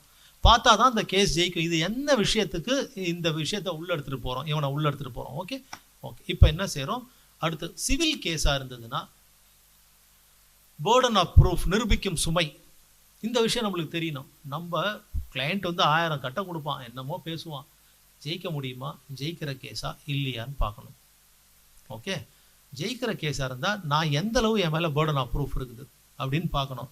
கிரிமினல் கேஸாக இருந்ததுன்னா பேர்டன் ஆஃப் ப்ரூஃப் எப்பயுமே ப்ராசிக்யூஷன் மேலே, sometimes reverse burden of proof. 3 விஷயம் எழுதிக்கணும். சிவில் கேஸாக இருந்தால் ப்ரிபாண்டரன்ஸ் ஆஃப் ப்ராபபிலிட்டிஸ். சிவில் கேஸாக இருந்தால் கேஸ் முடிகிற நேரத்தில் ஜட்ஜி பார்க்கறது preponderance of probability. Okay, interim ரிலீஃப்ஸுக்கு ஜட்ஜி பார்க்கறது பிரைமா ஃபேசி சாட்டிஸ்ஃபேக்ஷன். சிவில் கேஸில் டிக்ரி பாஸ் பண்ணும்போது preponderance of probabilities. Okay, interim relief கொடுக்கும்போது பிரைமா ஃபேசி சாட்டிஸ்ஃபேக்ஷனுக்கு மெட்டீரியல் இருந்தால் போதும்.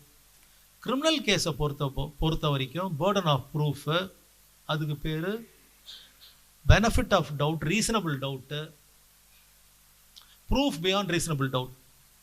கிரிமினல் கேஸுக்கு வழக்கு தொடுத்த கம்ப்ளைனண்ட்டு ப்ரூஃப் பியாண்ட் ரீசனபிள் டவுட்டில் அதை ப்ரூவ் பண்ணணும்.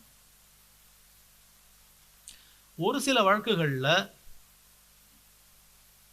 NDPS, PMLA, UAPA, dowry death, NDPS, PMLA, UAPA, dowry death, இந்த மாதிரி விஷயங்களில் ரிவர்ஸ் பேர்டன் ஆஃப் ப்ரூஃப்னு ஒரு கான்செப்ட் இருக்குது. அப்படின்னா என்ன அர்த்தம்? ரிவர்ஸ் பேர்டன் ஆஃப் ப்ரூஃப்னா என்ன அர்த்தம்னா, ப்ராசிக்யூஷன் வழக்கை நிரூபிச்சிட்டாங்கன்னா அதுக்கு பிறகு நான் குற்றம் சாட்டப்பட்ட நான் குற்றவாளி இல்லைன்னு நான் சொல்கிற பத்திரமா புரிஞ்சுக்கணும். ப்ராசிக்யூஷன் ரிவர்ஸ் பேர்டன் கேசஸ் நான் 4 இன்ஸ்டன்ஸ் சொன்னா, NDPS, PMLA, dowry death, UAPL சொன்னேன் இல்லையா?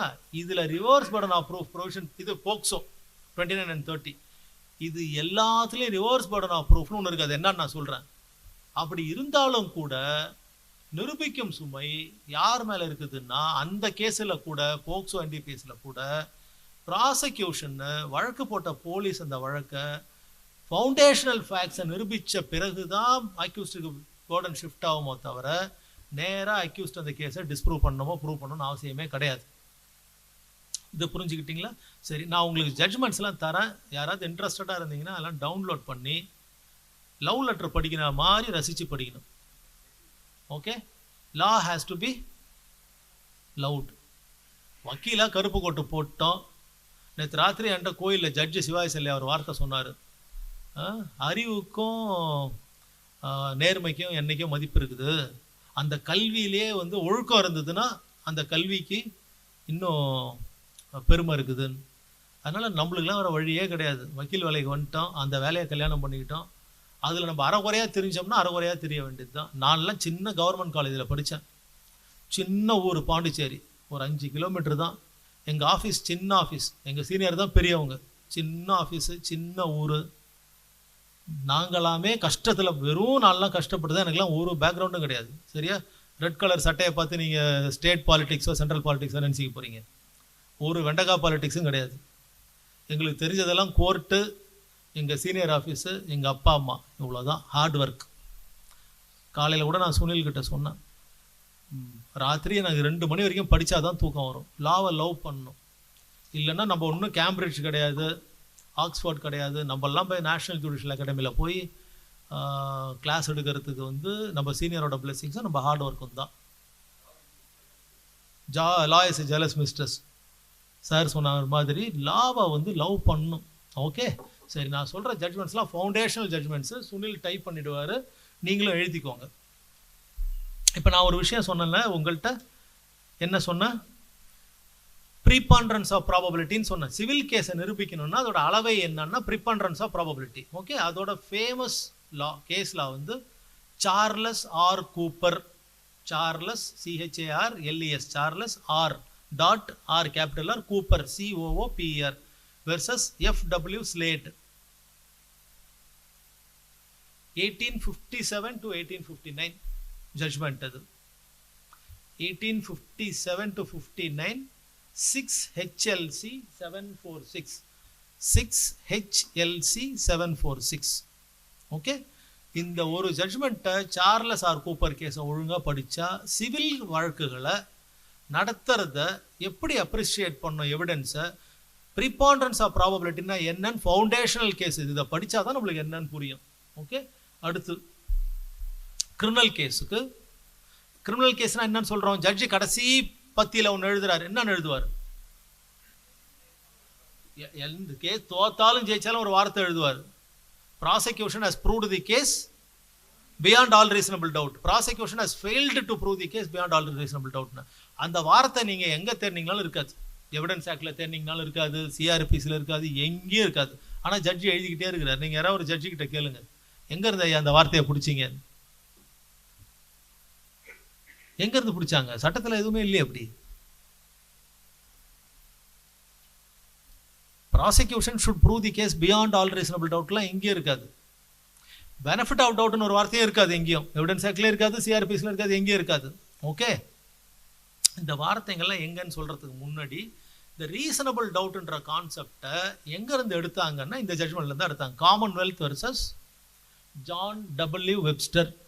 Commonwealth versus John W Webster.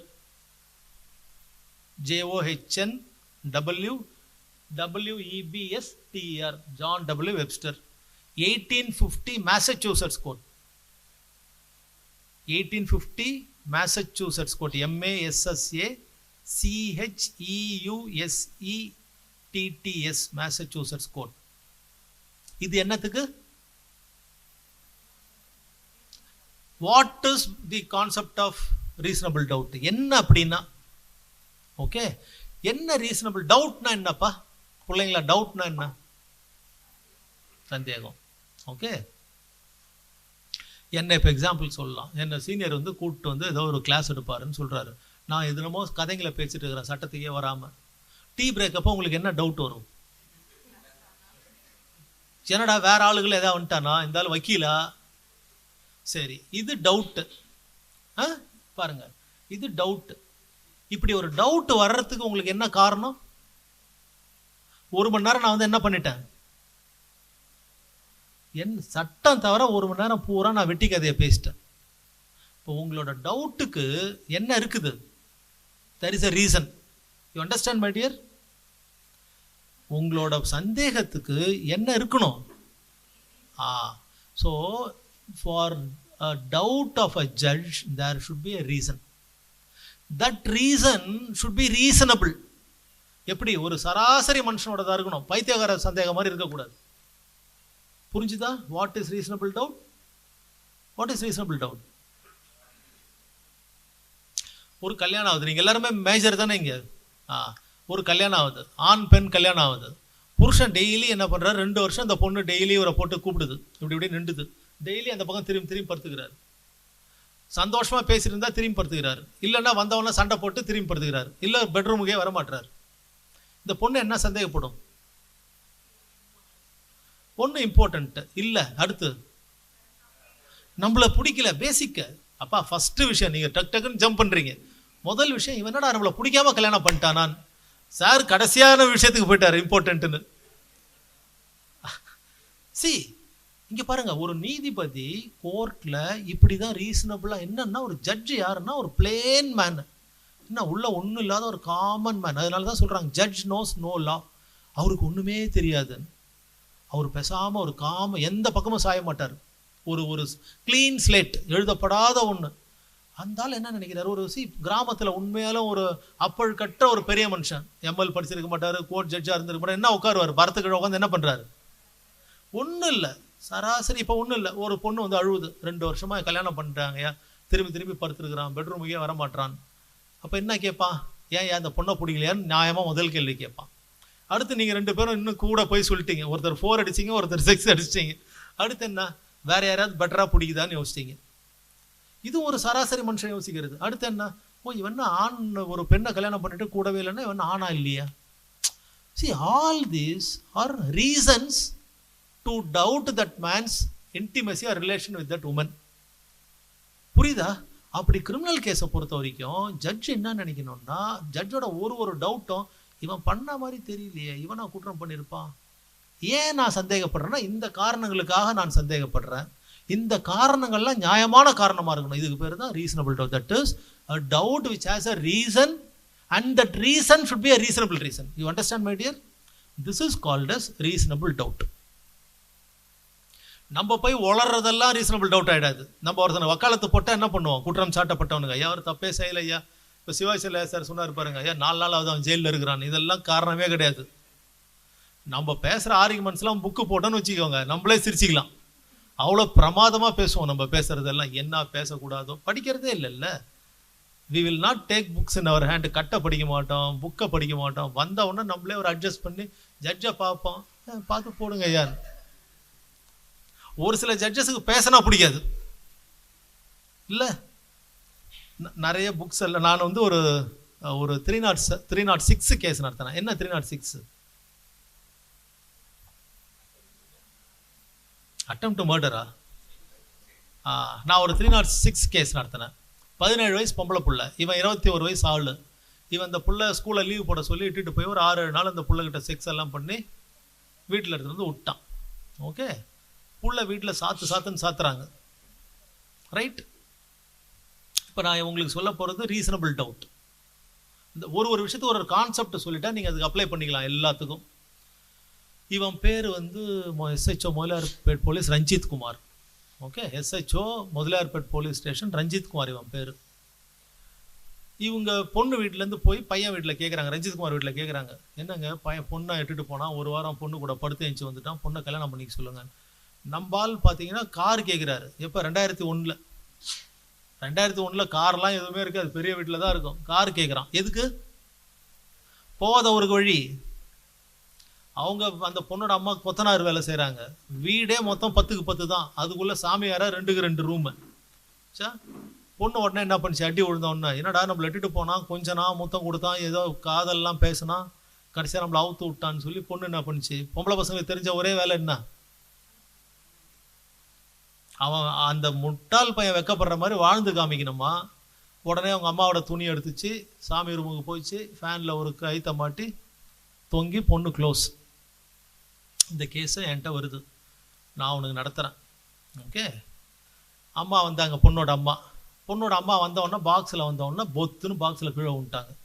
Chief வரைக்கும் ஒழுங்காக சொன்னாங்க. கிராஸில் நம்ம போய் ஏதோ ஒரு கேள்வியை கேட்டோம், அந்த அம்மா பொத்துன்னு பாக்ஸ்லேயே விழுந்துட்டாங்க. விழுந்தவொடனே நான் என்ன பண்ணேன், அம்மா ட்ராமாலாம் பண்ணாதீங்கம்மான்ட்டேன். நம்மளுக்கு வயசு என்ன, 26-27 வயசு இல்லை, பெரிய சினிமா ஹீரோ மாதிரி முடியெல்லாம் இப்படி தொங்குற மாதிரி வச்சு அந்த இப்படி பண்ணிடலாம், கிராஸ்லாம் பண்ணுவேன் நான். சீஃப் ஜுடிஷியல் மேஜிஸ்ட்ரேட் கோர்ட்டு ஜட்ஜி தாமோதரன், மாதிரி காட்லி மேன். உடனே அவர் சொன்னார், கோர்ட்டை நீ நடத்தாதன்னாரு என்கிட்ட. எதுக்கு? அந்த அம்மா கீழே விழுந்துடுச்சு இல்லை, ட்ராமாலாம் பண்ணாது, எழுந்துருன்னு. கோர்ட்டை நீ நடத்தாத, நான் நடத்துவேன் கோர்ட்டை, கிராஸ் தான் நீ பண்ணணும். அந்த அம்மா மயக்க அடிச்சு விழுந்தா அந்த அம்மாவுக்கு என்ன பண்ணணும்னு தெரியும், ஓரமாக நெல்லு. ஜட்ஜஸ்லாம் எப்படி இருந்திருக்காங்க பாருங்க. இப்போ நம்ம ஆளுங்க வக்கீலுங்களே கோர்ட்டை பாதி பேர் நடத்துவாங்க, ஜட்ஜி பேசாமல் உட்காந்துருப்பார், இவனே கேள்வி கேட்பான். தெரியல, நீங்களாம் பார்த்துருக்கீங்கன்னு தெரியல, இவனே பயங்கர சவுண்டாலாம். நான் முதல்ல சொன்னேன்ல, வேற ஆள் ப்ளீடர்ஸ்ன்னு. அப்புறம் அந்த அம்மா எழுந்தாங்க, சாட்சிலாம் சொன்னாங்க, போனாங்க, எல்லாம் முடிஞ்சிடுச்சு. இப்போ இந்த கேஸில் அக்யூட்டல் ஆச்சு எனக்கு. இந்த கேஸு நான் விடுதலை வாங்கினேன். முன்னாடி MWNன்னு ஒரு புக் இருக்கும், மெட்ராஸ் வீக்லி நோட்ஸ்னு. அது கிரிமினல் லாயர் எல்லாரும் அதான் எடுத்துகிட்டு போவாங்க. நாங்களாம் பழைய காலத்தில் கோர்ட்டுக்கு போகிறதா இருந்தால் இந்த மாதிரிலாம் ஸ்டெயிலாக அதெல்லாம் எடுத்துகிட்டு போக மாட்டோம். நிறைய புக் எடுத்துகிட்டு போவோம். அந்த புக்கில் ஜெராக்ஸ் எடுத்து என்னென்ன பேஜோ அது உள்ளே வச்சு எடுத்துகிட்டு போவோம். கிட்டத்தட்ட நம்ம உக்காந்தோம்னா திடீர்னு வந்து அக்யூஸ் நம்மளை அடிச்சிட முடியாத அளவுக்கு புக் இருக்கும். ஓகே, யாரும் துப்பாக்கி எடுத்து சுட்டா கூட என்ன பண்ணோம், ஒரு சாண்ட் பேக் மாதிரி வச்சுட்டு தான் உட்காந்துருப்போம். கேஸே தோற்று போச்சுன்னா கூட கிளைண்ட் என்ன நினைப்பான், ஏதோ புக்கெலாம் எடுத்துகிட்டு வந்தார், எவ்வளோ புக் எடுத்தனா, எவ்வளோ நேரம் பேசினாருன்னு. போய் எல்லாம் அடுக்கி வச்சுட்டு அவர் மேலே இருந்து ஆர் யூ ரெடின்னாரு. அப்படியே அந்த வார்த்தையே இப்போ பேண்ட்டில் போயிடும்.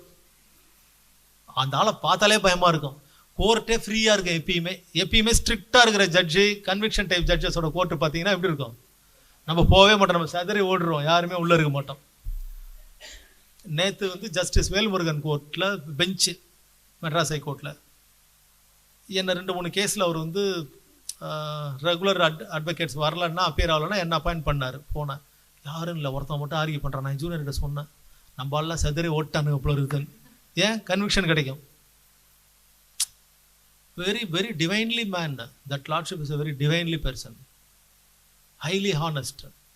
Highly society oriented person. நம்ம கதையெல்லாம் அங்கே ஒன்றும் செல்லாது. கேஸ் இருந்தால் இருக்கும், கேஸ் இல்லைன்னா இல்லை. அதனால் நம்ம ஆளுங்க அங்கே போகவே மாட்டாங்க நிறைய பேர். ஓகே, இவர் கோர்ட்டில் போனோமா வந்து எல்லாம் வச்சோம், புக்கெல்லாம் வச்சாச்சு. வச்சுட்ட உடனே எஸ் ஆர் யூ ரெடின்னாரு. Yes your honour, the case of the prosecution your ஆனர்னு ஆரம்பிக்கிறேன். ஏன் 15 சாட்சி எவ்வளோ நேரம் ஓட்டலாம்? ஒரு ஒன்றத்தை படித்தா 45 நிமிஷம் ஓட்டலாமே. தி கேஸ் ஆஃப் தி ப்ராசிக்யூஷன், அவரு எல்லா கேஸும் எங்களுக்கு தெரியும், சொல்கிற கேட்குற 2 கேள்விக்கு மட்டும் பதில் சொல்லுன்னு. என்ன கேட்பாருன்னு தெரியல. நான் கிளைண்ட்டிட்ட ஃபீஸ் வாங்குறேன்ல, நம்மளுக்கு என்ன பயம், கேஸ் கட்டாயம் தோற்றுறோன்னு நம்மளுக்கு தெரியும், நம்ம நடத்தின கேஸ் எங்கே ஜெயிக்க போகுது நம்மளுக்கு தெரியும்ல. நான் கேட்குற கேள்விக்கு மட்டும் பதில் சொல்லுன்னாரு. அதிலே பாதி முடிஞ்சு போச்சு. சத்தாண்டா சிவனாண்டி நினச்சிட்டு பேசாமல் நின்ன. Out of all on the earth why she should implicate you alone? First point. பூமியில் எவ்வளோ பேர் இருந்தான்ல, டையிங் டிக்ளரேஷனில் ஒன்றை மட்டும் எதுக்கு சொல்லணும்? இது ஒரு பாயிண்ட். அடுத்து செகண்ட் பாயிண்ட், உன்னோட தொடையில் உன்னோட ஆண் உறுப்பில் இருக்கிற மச்சம் அந்த பொண்ணுக்கு எப்படி தெரியும்? டையிங் டிக்ளரேஷன் எழுதியிருக்குது. அதே மச்சம் ஒன்றை வந்து டாக்டர்கிட்ட எடுத்து செக் பண்ண போகும்போது டாக்டர் அந்த மச்சங்கள்லாம் நோட் பண்ணி எழுதியிருக்கிறான். அந்த பொண்ணுக்கு எப்படி உடம்புல அது தெரியும்? அப்போ நீ அந்த பொண்ணும் அங்கே போயிருக்கிறீங்க, நீ அந்த பொண்ணை எல்லா வேலையும் பார்த்துட்டு அந்த பொண்ணுக்கு உன்னோட உடம்பு எல்லாம் தெரியும், அதனால தான் உன்னோட டையிங் டிக்ளரேஷன் எழுதிச்சு. இதுதான் நம்ம 2 மணி நேரம் வாசிக்கலாம்னு எடுத்துகிட்டு போனது எவ்வளோ நேரத்தில் முடிஞ்சிடுச்சு கேஸே, அவ்வளோதான். இந்த மனுஷன் இந்த மாதிரி ஜட்ஜஸ்லாம் பழைய காலத்து ஜட்ஜஸ் தரவாக வருவாங்க. நீங்கள் ஒன்றும் ஜிலேபியே சுற்ற முடியாது. நம்ம அப்படி ஜிலேபி எப்படி ஸ்டைலாக சுற்றுறோம் பாருங்க கோர்ட்டில், ஒரு ஜிலேபி சுற்ற முடியாது. சுத்தே விட மாட்டாங்க. படிச்சுட்டு வந்துட்டார். 2 கொஸ்டின் தான் நான் சொன்னேன். இது என்னன்னா பாருங்க, இப்போதான் ஜட்ஜுக்கு நம்ம இப்போ ரீசனபிள் டவுட்டை கிரியேட் பண்ணோம். அந்த கேஸ் 15 பேர் சொன்ன விஷயத்த நியாயமான சந்தேகங்களை ஜட்ஜுக்கு ரைஸ் பண்ணணும். நான் குற்றம் சாட்டப்பட்டவன் குற்றவாளி இல்லைன்னு. என்னென்ன சொல்கிறேன், இந்த அம்மா மயக்கடிச்சு விழுந்தாங்க இல்லையா, அந்த அம்மா சொல்கிறாங்க 7 நாள் என் பொண்ணு வீட்டிலேருந்து போயிடுச்சு, அவன் கூட தான் இருந்ததுன்னு. This is point 1. அந்த அம்மா சொல்கிறாங்க. அப்புறம் இந்த கல்யாண பேச்சுவார்த்தை நடந்து முடிஞ்ச பிறகு அந்த பொம்பளை புள்ள தூக்கு மாட்டிக்கிச்சு, என் தொடியை தான் அடுத்து தூக்கு மாட்டிக்கிச்சு. போலீஸ் வீட்டுக்கு வந்தாங்க, 2 மணி நேரம் வீட்டில் இருந்தாங்க, எல்லாத்தையும் தடவுனாங்க, தேடினாங்கன்னு இருந்துச்சா. அப்புறம் இந்த பொண்ணு எழுதுனதை, இந்த டையிங் டிக்ளரேஷனை 10 நாள் தீட்டு, 4 நாள் நாங்கள் எல்லா ரூமையும் சாத்தி வச்சுருந்து 10ஆவது நாள் சாமி பூஜாரையிலேருந்து இந்த தாளை என் பெரிய பையன்கிட்ட கொடுத்து போலீஸில் கொடுக்க சொன்னேன். எல்லாம் முடிஞ்சிருச்சா? சரி. இன்னொரு சைடில் சிந்தா கோதண்டராமன் இன்வெஸ்டிகேட்டிங் ஆஃபீஸர், அந்த ஆள்கிட்ட நான் கேட்குறேன், வீடோட டிஸ்கிரிப்ஷன் என்ன வீடோட நீட்டு அகலம். ஒரு வீடே சின்ன வீடு, ஒரு 7 கொத்தனார் வீடு, 10க்கு 10.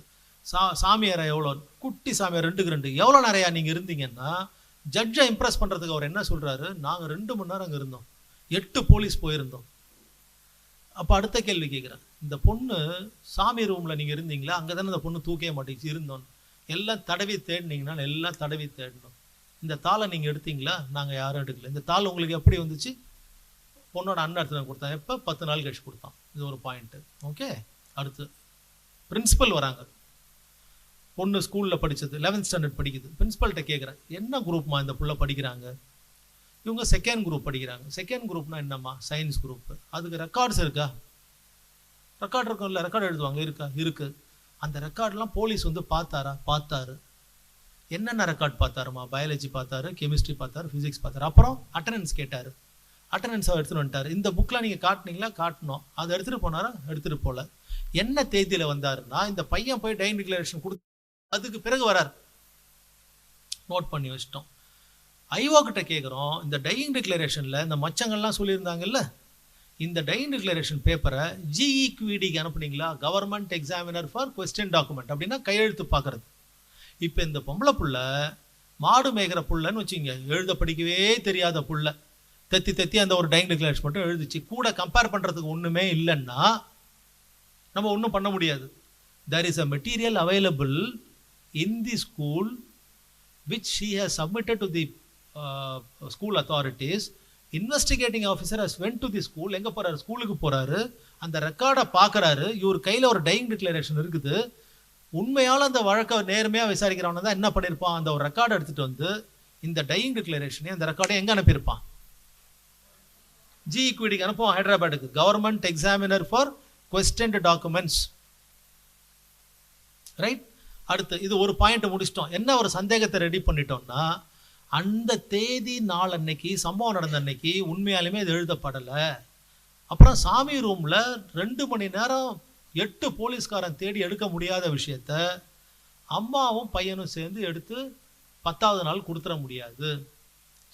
இன்னும் ஒரு கேள்வி நிக்குது. அப்படியா இருந்தாலும் இந்த பொண்ணு மச்சங்கள்லாம் எழுதியிருக்குது. ஆண் உறுப்புல எத்தனை மச்சம் இருந்தது, உள் தொடையில எத்தனை மச்சம் இருந்தது. நம்ம ஜட்ஜி கேட்குறாரு, அந்த பொண்ணுக்கு மச்சம் அப்படி தெரியும். நாம சொல்றோம், அந்த பொண்ணு இங்க தூக்கு மாட்டிக்கிட்ட உடனேவே ஊர்ல கலவரம் ஆகிப்போச்சு. கலவரம் ஆன உடனே இவனை போய் பிடிக்கிறாங்க. பொண்ணு 4 மணிக்கு ஸ்கூல்ல இருந்து வருது, 4:30 மணிக்கு தூக்க மாட்டேங்குது. இவனை 5 மணிக்கு போலீஸ் ஸ்டேஷன்ல வச்சிருக்காங்க.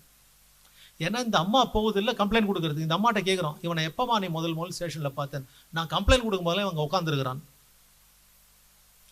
இவனை என்ன பண்றாங்க, பிடிச்சி போலீஸ் ஸ்டேஷன்ல அன்னைக்கு ராத்திரி உட்கார வச்சு மறுநாள் காலையில டாக்டர்கிட்ட எடுத்துட்டு போறாங்க. இந்த மாதிரி கேஸ்ல செக்ஸ் பண்ற கேஸ்ல ஆம்பளை பையனை எடுத்துட்டு போய் என்ன பண்ணுவாங்கன்னா, பொட்டன்சி செக் பண்ணுவாங்க. இவனுக்கு ஆண்மைத்தன்மை இருக்குதா, விரைப்புத்தன்மை இருக்குதான்னு செக் பண்ணுவாங்க. அப்போ டாக்டர் இவனை செக் பண்றாரு. டாக்டர் செக் பண்ணி இவனுக்கு தொடையில மச்சம் இருக்குது, ஆண் உறுப்பு மச்சம் இருக்குதுன்னு முதல்ல அதை எழுதுறாரு. எழுதிட்டு 10 நாள் கழிச்சு என்ன பண்றாங்க, அந்த மச்சங்கள்லாம் எங்க இருந்ததோ அதே மாதிரி பார்த்து டிடி ரெடி பண்றாங்க. இந்த டிடி இவங்க ரெடி பண்ணது இந்த பொண்ணு செத்த பிறகு ரெடி பண்ணதுனால, இந்த பொண்ணு கையெழுத்து இல்லாததுனால அது GEQDக்கு போல. You understand my dear? For this evidence ஆக்ட்ல செக்ஷன் 114 ஸ்மால் g, நான் இந்தியன் எவிடன்ஸ் ஆக்ட் பழச சொல்றேன், புதுசு என்ன சொன்னது 114 ஸ்மால் g குட்டி g, 114 ஸ்மால் g பிராக்கெட்ல ஸ்மால் g என்னன்னா, கவனிங்க பிள்ளைங்களா கவனிங்க, that evidence which could be produced if not produced, that evidence which could be produced, எந்த ஒரு விஷயத்தை ப்ரொடியூஸ் பண்ண முடியுமோ பண்ணாத விட்டா, பண்ணாத ஏன் விடுறான்னா அந்த எவிடன்ஸை ப்ரொடியூஸ் பண்ணா அவனுக்கு அட்வர்ஸா இருக்குன்னு பண்ணாத விட்டுட்டான்னு அனுமானம். இதெல்லாம் நீங்க டெய்லி கேஸ் நடத்தும் போது மனசுல வச்சுக்கணும். சாட்சியே சொல்லணும். அப்ப இந்த ஐஓ கிட்ட என்ன சொல்றோம் நம்ம எவிடன்ஸ் இல்லைன்னா, ஏங்க நீங்க ஸ்கூலுக்கு போனீங்க இல்ல, போன அந்த டீச்சரை பார்த்தீங்க இல்ல, பார்த்தேன். புக்கெல்லாம் பார்த்தீங்களா, பார்க்கல, இல்ல நீங்க புக்கெல்லாம் பார்த்தீங்க. அந்த பொண்ணோட ரெக்கார்ட்ஸ் எல்லாம் நீங்க பார்த்துருக்கிறீங்க. ஏன்னா அந்த பிரின்சிபலை விசாரிச்ச பிறகு தானே கடைசியில தானே ஐஓ விசாரிப்போம். எல்லாம் நீங்க பார்த்தீங்க. அந்த எவிடன்ஸை நீங்க எடுத்து வந்துட்டீங்கன்னா அதை நீதிமன்றத்தில் கொடுத்துட்டா உங்களுக்கு எதிர்ப்பா போகுன்றதுனால கையெழுத்து இல்லைன்றதுனால நீங்க அதை வச்சுக்கிட்டீங்க. இது வந்து முக்கியம். ஃபார் எக்ஸாம்பிள், இப்போ என் வீட்டில் சுனிலன் அடிச்சிட்டான், லோகா எங்க வீட்டில் தான் இருக்காங்க, சார் எங்க வீட்டில் தான் இருக்காங்க.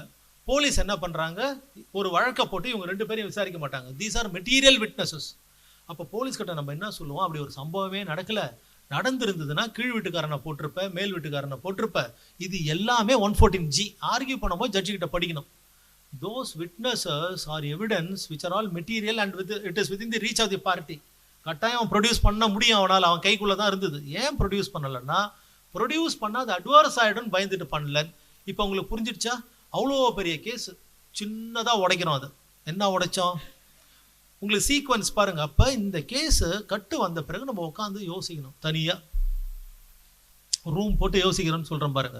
இதை விஷுவலைஸ் பண்ணணும், எப்படி நடந்திருக்கோம், என்னென்ன டிஃபென்ஸ் எடுக்க போறோம். அப்ப முதல்ல ஒரு நல்ல வக்கீலுக்கு பிரச்சனை இல்லாத மனசு இருக்கணும், திருட்டு புத்தி இல்லாத இருக்கணும். ரியல் எஸ்டேட் பண்ற வேலையெல்லாம் பண்ணக்கூடாது, ரவுடித்தனம்லாம் பண்ணக்கூடாது. வக்கீல் வேலையை பார்த்தா மட்டும்தான் ஒழுங்கா கேஸ் நடத்த முடியும். கிளைண்ட் வந்தவொடனே என்ன செயின் போட்டிருக்கிறான், இது எப்படி நம்ம ஆட்டையை போடலாம், ரைட்? இப்போ ஒரு கேஸ் ஒன்று சொல்கிறேன் பாருங்க. நம்ம சிரிக்கிறோம் இல்லை, கோயம்புத்தூரில் ஒரு வக்கீல், உங்களுக்கு எத்தனை பேருக்கு அந்த கேஸ் தெரியும்னு தெரியல, சிவாஜி சாருக்கு தெரியும்னு நினைக்கிறேன். கோயம்புத்தூரில் ஒரு வக்கீல், அவங்க வீட்டுக்காரம்மா கிளர்க்கு. கவனிங்க பத்திரமா, வக்கீல்கிட்டே பத்திரமா தான் போகணும் நம்ம. இப்போ என்னெல்லாம் நீங்கள் டாக்டர்கிட்ட போக சொன்னால் சத்தியமாக நான் போக மாட்டேன், யாருக்கிட்டையும் போகாத இருக்கிற வரைக்கும் நம்மளுக்கு கேரண்டின்னு நினச்சிப்பேன், ரைட்? ஒரு வயசானவங்க வராங்க, என்னமோ ஒரு பிரச்சனைக்கு வராங்க, வந்து அடிக்கடி அது என்ன சொல்லுது, என் பசங்க பார்த்துக்க மாட்டாங்க, யாருமே என்ன பார்த்துக்க மாட்டாங்க, நான் தனியாக இருக்கிறேன்னு சொல்லிக்கிட்டே இருக்குது. வக்கீலோட பொண்டாட்டிக்கு ஒரிசாலே அஸ்ஸாம்லேயே கேஸ் நடக்குது, ஏதோ குட்டி சின்ன கேஸ், ரைட்? வக்கீல் கிளர்க்கை கூப்பிடுறாரு, ஏன்டா நம்ம வீட்டுக்காரமாக ஒரிசாவுக்கு போய் வந்துன்னு இருக்குது, ஒரு டெத் சர்டிஃபிகேட் அந்த கோர்ட்டில் கொடுத்துடலான்றாரு. எந்த கோர்ட்டில்? ஒரிசா கோர்ட்டில். புரிஞ்சிருச்சா கேஸ்? இப்போ எல்லாம் சின்ன பிள்ளைங்க, நல்ல பிள்ளைங்க, நீங்களாம் புரியல, நான் வந்து உங்களுக்கு கெட்டதை சொல்லி கொடுத்துட்டு போகிறேன்.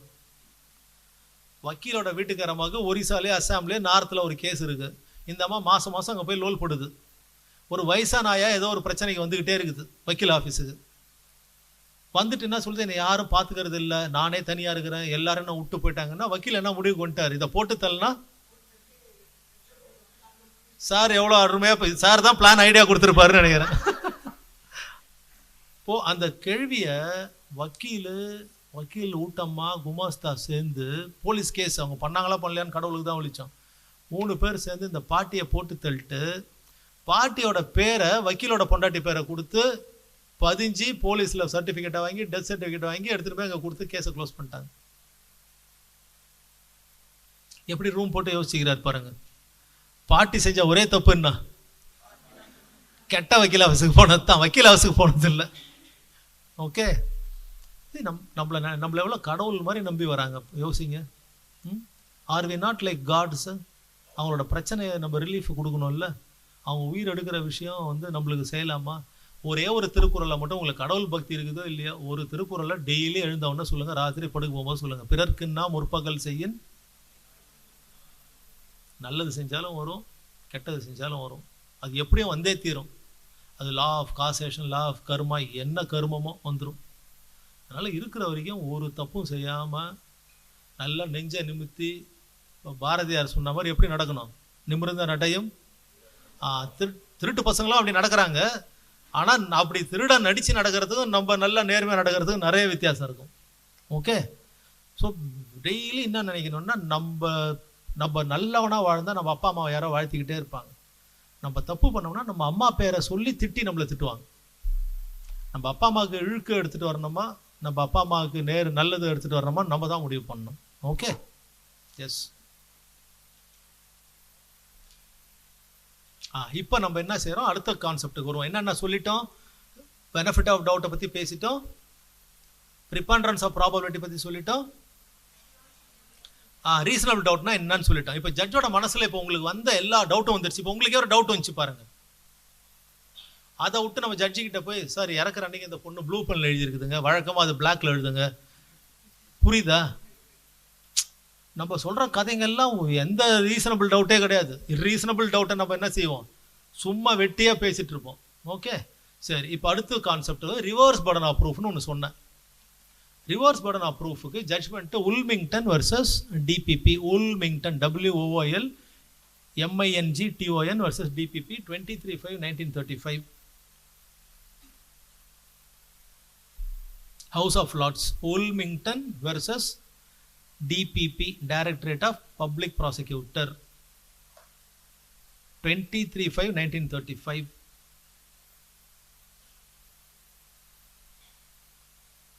ஓகே, இந்த உல்மிங்டன் வர்சஸ் DPP என்னன்னா, நான் உங்களுக்கு 2 விஷயம் சொன்னேன். எல்லா ஜட்ஜும் நீட்டி என்ன முழங்குறாங்க கடைசி பக்கத்தில், கேஸ் நாட் ப்ரூவ்ட். இந்த ஹவுஸ் ஆஃப் லார்ட்ஸ் வெள்ளக்காரன் கோர்ட்டு, நம்மளை எல்லாரையும் யார் ஆட்சி செஞ்சாது 47க்கு முன்னாடி? வெள்ளக்காரன். இந்த ஹவுஸ் ஆஃப் லார்ட்ஸில் ஒரு கேள்வி வருது. என்ன கேள்வி வருதுன்னா, வழக்கு பொறுத்தவன் மேலே போடுறோம் இல்லையா, அக்யூஸ்ட் மேலே ப்ராசிக்யூஷன் வழக்கு போடுது. ப்ராசிக்யூஷன் தான் வழக்கை நிரூபணம் பண்ணணுமா, அக்யூஸ்ட் எப்பயாவது வழக்கை டிஸ்ப்ரூவ் பண்ணணுமா? இந்த கேள்விலாம் வந்து நம்ம வழக்கமாக இந்த கான்செப்ட் வச்சுருக்கிறோம் இல்லையா, ரிவர்ஸ் இது benefit of doubt, reasonable doubt, இந்த கான்செப்ட்லாம் இருக்கணுமா இருக்கக்கூடாதான்னு ஒரு கேள்வி வருது. The concept of proof beyond reasonable doubt and the concept of presumption of innocence was consolidated by this case laws. திரும்பி சொல்கிறேன், the concept of proof beyond reasonable doubt, prosecution தான் கட்டாயமாக சந்தேகத்துக்கு இடம் இல்லாமல் நிரூபணம் பண்ணணுமா அப்படின்ற கேள்வியும், குற்றம் சாட்டப்பட்டவன் நிரபராதின்னு அனுமானிச்சிக்கணும் அப்படின்ற கேள்வியும் நம்ம ஃபாலோ பண்ணணுமா பண்ணக்கூடாதான்னு ஒரு கேள்வி வருது ஹவுஸ் ஆஃப் லார்ட்ஸில். அவங்க என்ன பண்ணுறாங்க, கட்டாயம் பண்ணணும். யார் பண்ணணும்னா, காமன்வெல்த் கண்ட்ரிஸ், வெள்ளக்காரனுக்கு கீழே எந்தெந்த கண்ட்ரி இருக்குதோ இந்த நாடுங்க பூரா இந்த 2 பிரின்சிபல்ஸை ஃபாலோ பண்ணணும்னு எடுத்துகிட்டு வந்தது. விடுதலை ஆன பிறகு சுப்ரீம் கோர்ட் அந்த கான்செப்டை ஏற்றுக்கிட்டு வராங்க. அதனால தான் அது இன்னும் எல்லா கோர்ட்டும் அது 2 சொல்கிறாங்க. இல்லைன்னா எந்த சட்ட புஸ்தகத்திலையும் இல்லை ப்ராசிக்யூஷன் வந்து சந்தேகத்துக்கு இடம் இல்லாமல் பண்ணணும். ஸோ இந்த 2 கான்செப்டை நீங்கள் எங்கே படித்தாலும் இந்த கேஸ் லாவை உல்மிங்டன் வர்சஸ் DPP இதெல்லாம் எடுத்து படிக்கணும். ரைட்? இதெல்லாம் இன்ட்ரெஸ்டடாக பண்ணணும். நான் சொன்னேன்ல, நம்ம இந்த வேலைக்கு வந்துட்டோம், அதில் ஹேண்டிகேப்டாக இருக்கக்கூடாது, அது நம்மளுக்கு தெரியணும், தெரிஞ்சதை நம்ம 4 பேருக்கு சொல்லித்தரணும். ஓகே, சரி. அடுத்து இந்த எல்லா விஷயமும் பார்த்தீங்கன்னா கோர்ட்டில் நடக்கிற ப்ராசஸ்ஸு, என்கொயரின்னு ஒன்று நடக்கும், ட்ரையல்னு ஒன்று நடக்கும். ஜட்ஜு பார்த்தீங்கன்னா என்கொயரின்னு போட்டுனே வந்து திடீர்னு ஒரு நாளைக்கு என்ன செய்வார், டேட்டை ஃபிக்ஸ் பண்ணியாச்சு. இன்னொன்று சொல்லுவாங்களே, ட்ரையலுக்கு என்ன பண்ணுவீங்க, லிஸ்ட்டு, ட்ரையல்னு லிஸ்ட்டு போட்டு ஒட்டுவாங்க. நம்மளும் அதை மதிக்க மாட்டோம், ஜட்ஜும் மதிக்க மாட்டாங்க.